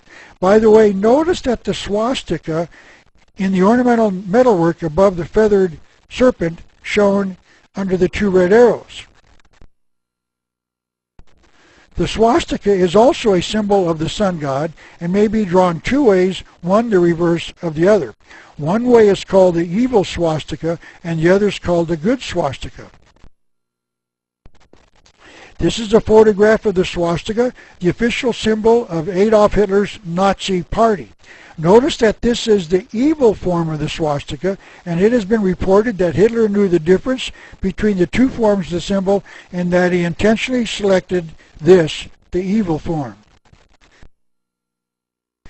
It was under this sun god symbol utilized by Adolf Hitler in the war that his government started that Hitler killed 53 million people under the sign of the sun god, the concealed Lucifer, Satan, or the devil. Mr. Steele adds one of the thoughts of another writer who claims to know the truth about the origin of the name America. It is important to note that not only are the people living in the United States of America Americans, all of the people who live in the New World are Americans. The continents are called North America and South America, and regions are called Latin America and Central America. Here is the official position as written by Manly P. Hall, one of the greatest Masons of all time, in his book entitled America's Assignment. Since the serpent is frequently a symbol of Lucifer, it is no exaggeration to extrapolate from this that America may well mean, please America, hold on, this is not going to be pleasant, land of Lucifer, also called Satan, the devil. So that revelation that America was named after Amaru, another name for the feathered serpent god. And the feathered serpent is a symbol of Lucifer, another name for Satan, the devil, is quite possibly the true explanation of the naming of America. I am convinced that all of what we have studied so far has convinced me that America was named after Lucifer by our founding fathers. That means that this nation's founding fathers knew that. They were announcing the birth of the New World Order when they dedicated this nation to Lucifer, also known as Satan or the devil. They knew who America was named after. That is why they placed the Great Pyramid, a symbol of the temple of initiation, into Lucifer worship and the reverse side of the Great Seal of the United States. That is why they placed the Eye of Osiris, the sun god, concealing worship of Lucifer above his house on the reverse side of the Great Seal. That is why they waited to form this nation after there were 13 states. That is why they selected the American eagle as this nation's national bird. That is why they declared their independence on July 4th, a concealed sun holiday. I would like to go back and remind you that the pyramid on the back of our dollar bill is a symbol of the Great Pyramid of Giza in Egypt, and then show you that those who built the Egyptian pyramid connected it to Lucifer, Satan, the devil. They connected the building of the Great Pyramid of Khufu with the mystical number 13. This is a book entitled The Mysteries of Chartres, I presume, I don't know how to pronounce it, Cathedral. I won't spend time on discussing the connection between this Catholic cathedral and the Masons, but this author discusses the pyramid in Egypt, and it is this that I would like to spend a few moments on. He makes the observation that the Egyptian pyramid is built on an angle of inclination of 51 degrees and 25 minutes. And then he makes the observation that the angle can no longer be measured exactly because the polished limestone facing on the outside of the pyramid has disappeared. Now this is a line divided into 13 equal sections. And if you take a line, this line, and create a triangle with sides of 4 sections and a base of 5, you get the angles in the sides of 51 degrees and 19 minutes. This is extremely close to the estimation of the angle of inclination on the Great Pyramid of Giza. And then I would like to remind you that 13 is the value assigned to represent Satan. It appears as if those who built the Great Pyramid of Giza concealed the fact that it was dedicated to Lucifer in the angle of inclination. They knew. It all seems to fit together. Now let me briefly prove that the Masons who named this nation and then established it knowingly worshipped Lucifer, also called Satan, the devil. And to start, I'm going to take 3 different thoughts and link them together so that we can understand the secret inside the Masonic Lodge. This is a quotation from Albert Pike, the leader of the worldwide Masonic movement, in his book entitled Liturgy. The symbols and ceremonies of Masonry have more than one meaning. They rather conceal than disclose the truth. They hint it only, at least, and their varied meanings are only to be discovered by reflection and study. So as I said, I shall take 3 different thoughts and reflect and study their concealed secrets so that we can draw some conclusions. I would like to recommend that you consider reading my 3rd book entitled Masonry, Conspiracy Against Christianity, in which I spend a lot more time proving this claim. But let me make a brief review of this subject. This is the first link. The initiate Mason, in his first degree called the Entered Apprentice, apprentice degree in the Blue Lodge, is brought before the worshipful master, the equivalent of their president, by the brother orator, and he asks the brother orator, apparently the equivalent of the vice president, "What does thou ask, or what do you ask for this candidate?" And the orator answers for the initiate, "Light."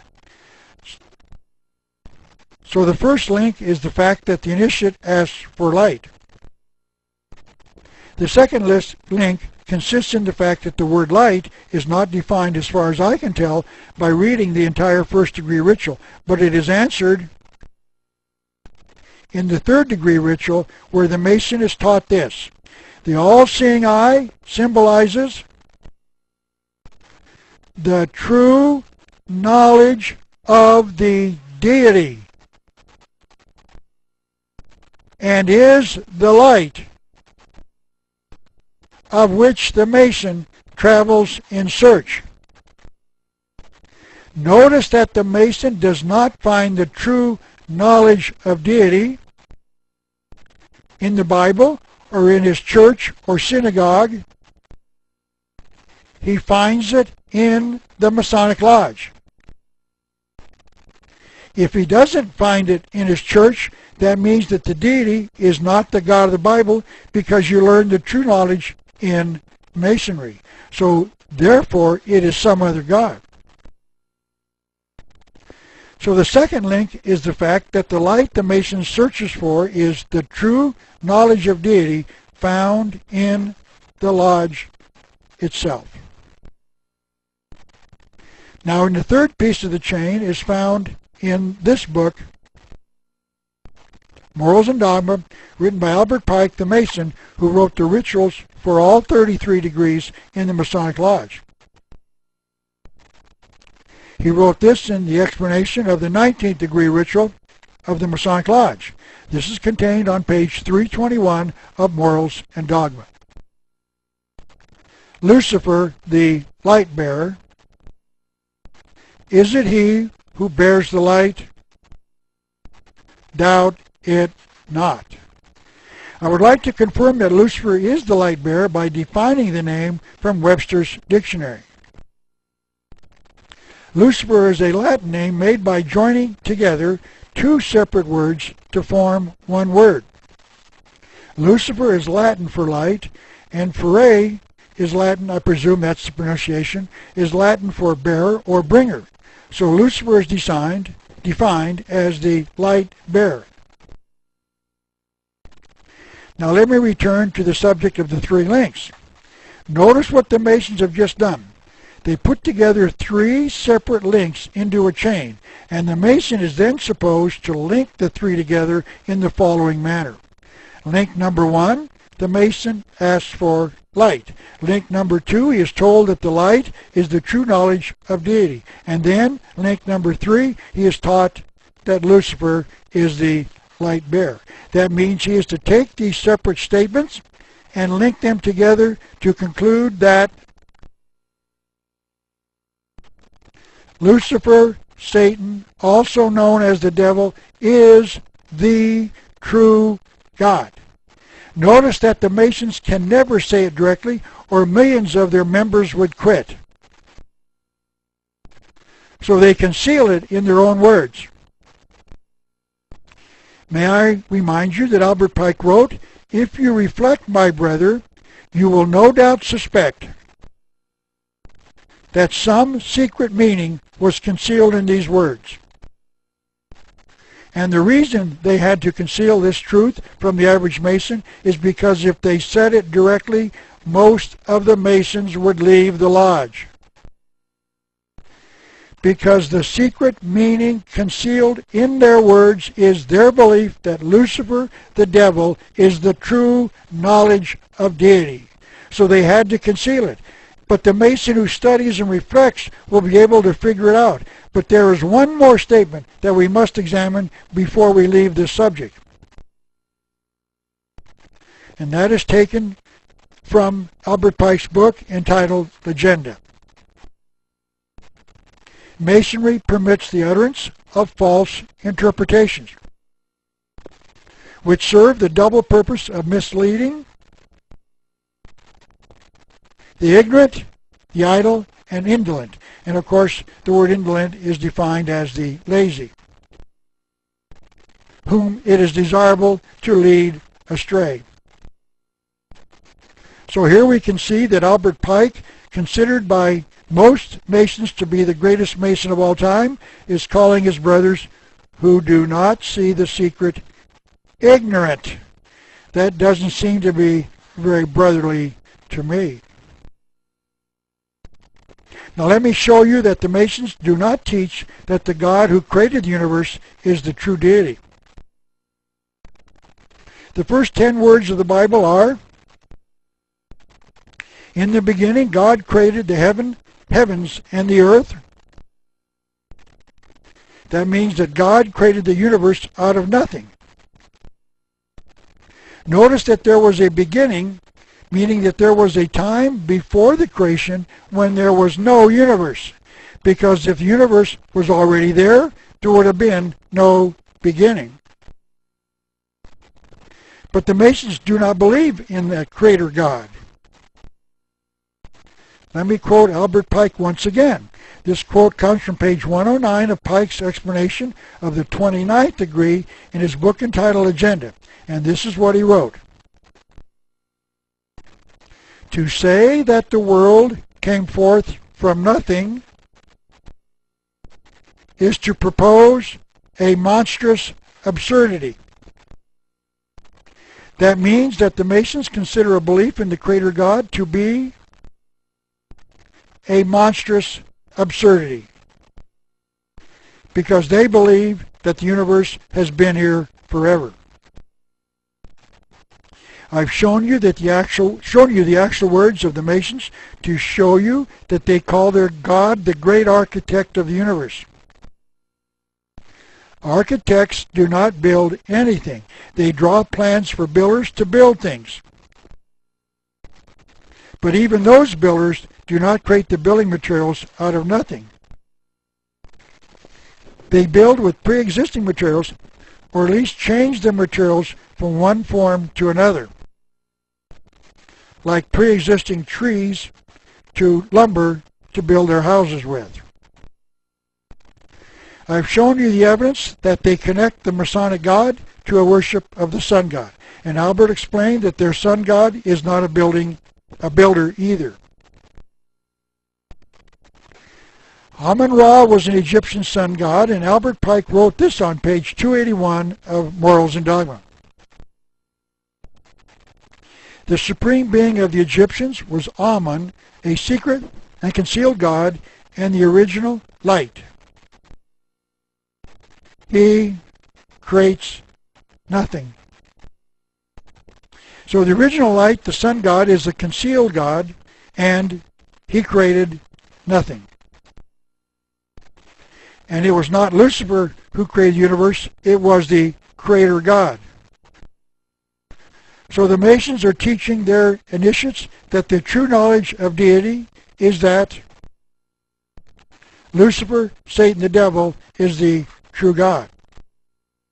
And it was the Masons who founded America. Now I believe you can now see that all of what we have covered during this presentation makes sense.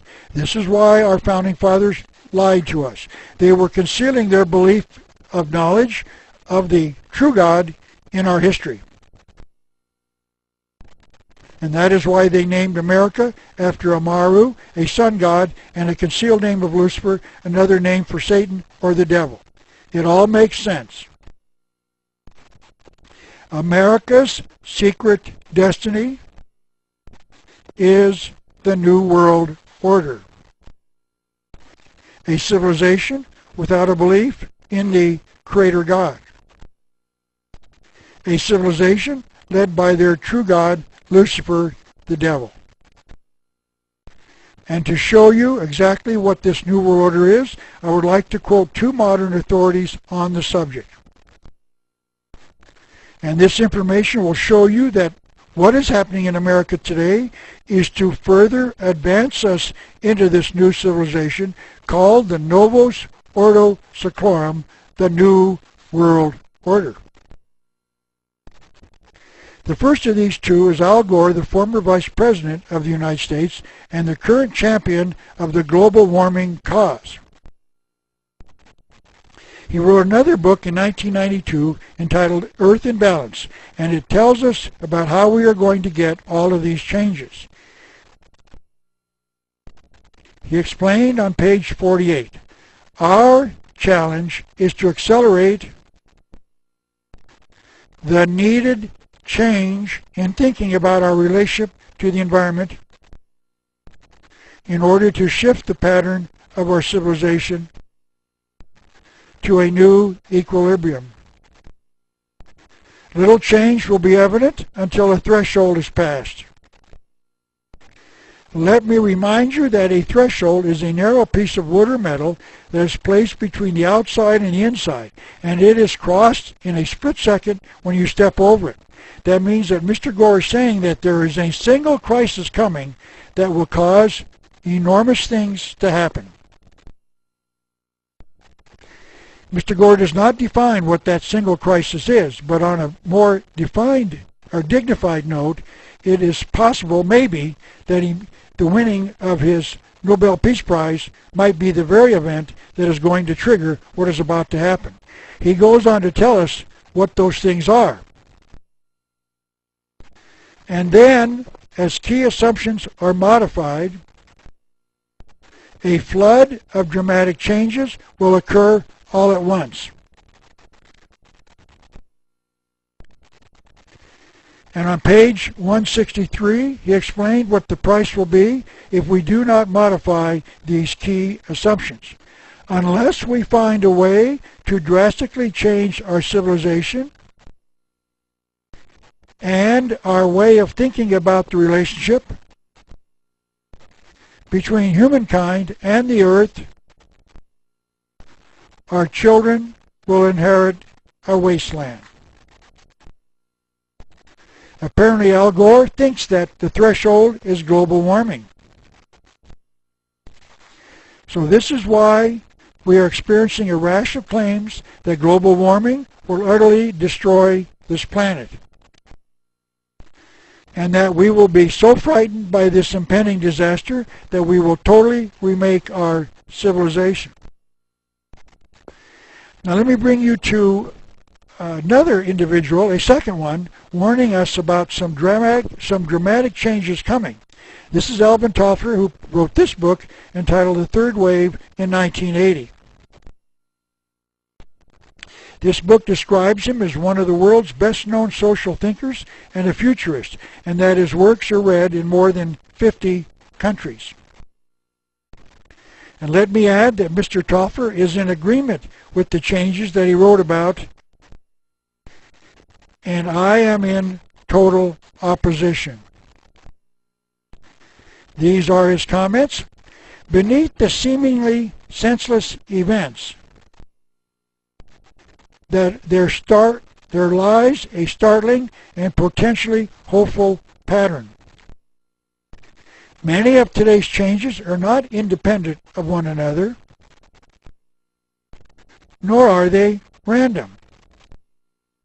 They are, in fact, parts of a much larger phenomenon: the death of industrialization.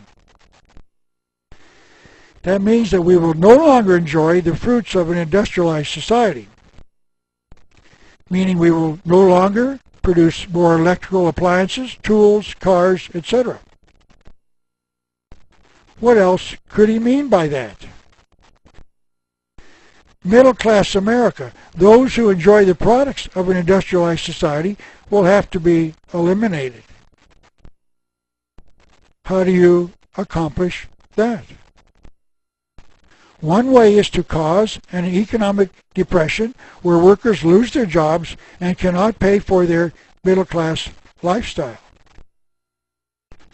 Another way is to export all of our industrial jobs to foreign nations. No jobs means they cannot afford their cars, appliances, tools, etc. Ultimately, it means the destruction of the middle class. Mr. Toffler went on.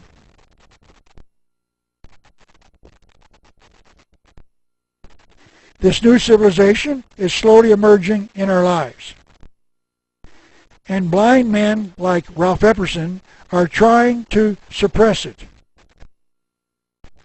This new civilization brings with it new family styles. America for over 200 years was built upon the family, consisting of a husband and a wife and children, if any. But today America is legalizing marriages of 2 men and 2 women. In other words, the traditional family is being downplayed and other forms of marriage are being created.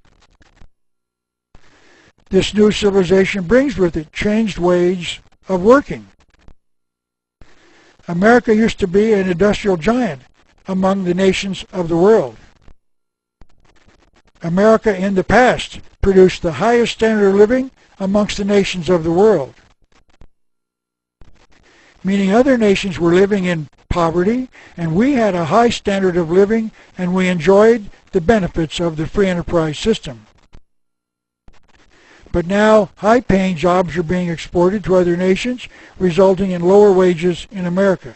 And this is being done to lower our standard of living. In other words, it is intended for us to lose our high standard of living and to live with less, just like the socialized nations of the world with a lower standard of living. This new civilization brings with it changed ways of loving. America's public schools are teaching that homosexuality and lesbianism are alternative lifestyles. The movies and television programs are featuring homosexuals and lesbians in their productions as a way of changing our ways of loving. This new civilization brings with it changed ways of living. Many Americans are now living together without marriage, whereas in the past, couples got married before they lived together. That means that we are changing our ways of living. This new civilization brings with it a new economy. America is currently experiencing an economic downturn, and it was planned to happen by those in favor of the New World Order. People are losing their homes and personal property because they have lost their jobs and can no longer meet their monthly payments. This new civilization brings with it political conflicts. Communism used to be this nation's biggest political conflict, and now Russia, the major communist nation, has divided and rejected the economic philosophy of Karl Marx, the father of communism. And now our new political conflict is radical Islam and terrorism. Mr. Toffler continues with his thoughts in his book entitled The Third Wave.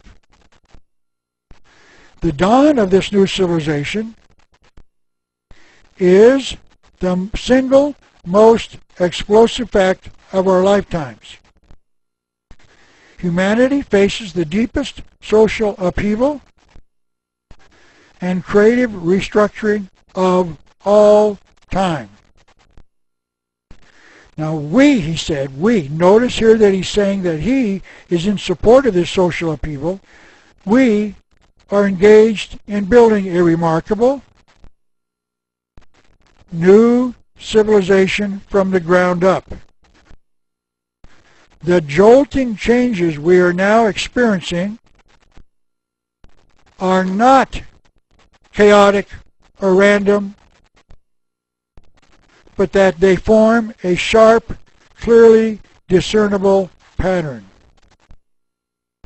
When we finally understand this, many seemingly senseless events become suddenly comprehensible. And that ends the comments by Alvin Toffler. Simply stated, all of these changes in the way we live our lives are called the New World Order. And they are being orchestrated by a conspiracy of Masons and others. This nation is going somewhere because it was promised in 1782 by this nation's founding fathers who had a hidden vision for this nation. If you want to study just what this New World Order is in more detail, may I suggest that you consider purchasing my book entitled The New World Order. Then you might also consider watching my 14-hour lecture series on 7 VHS tapes entitled The New World Order. And you will actually read the words of those who are in favor of changing the very way we live our lives. All of these materials are available through the Publius Press catalog at the end of this DVD. Now let me return with this last thought. If you do not know the Creator God, may I suggest that you consider reading my booklet entitled God Exists, Proof for the Skeptic. You can know with scientific certainty that the Creator God exists because your own answers to my 3 questions will show you that. Science, logic, reason proves that the Creator God exists. I would like to close with this rather amusing photograph that has made the rounds of the internet some time ago. It shows a hunter sleeping with his rifle in his lap and a deer sneaking in while he's asleep to eat his lunch. I would like to use this photograph to illustrate a point. We are the sleeping hunter. And while we are sleeping, this conspiracy is secretly sneaking in to eat our lunch. And my admonition to you is this. It is time to wake up. Thank you so very much, and may God bless America.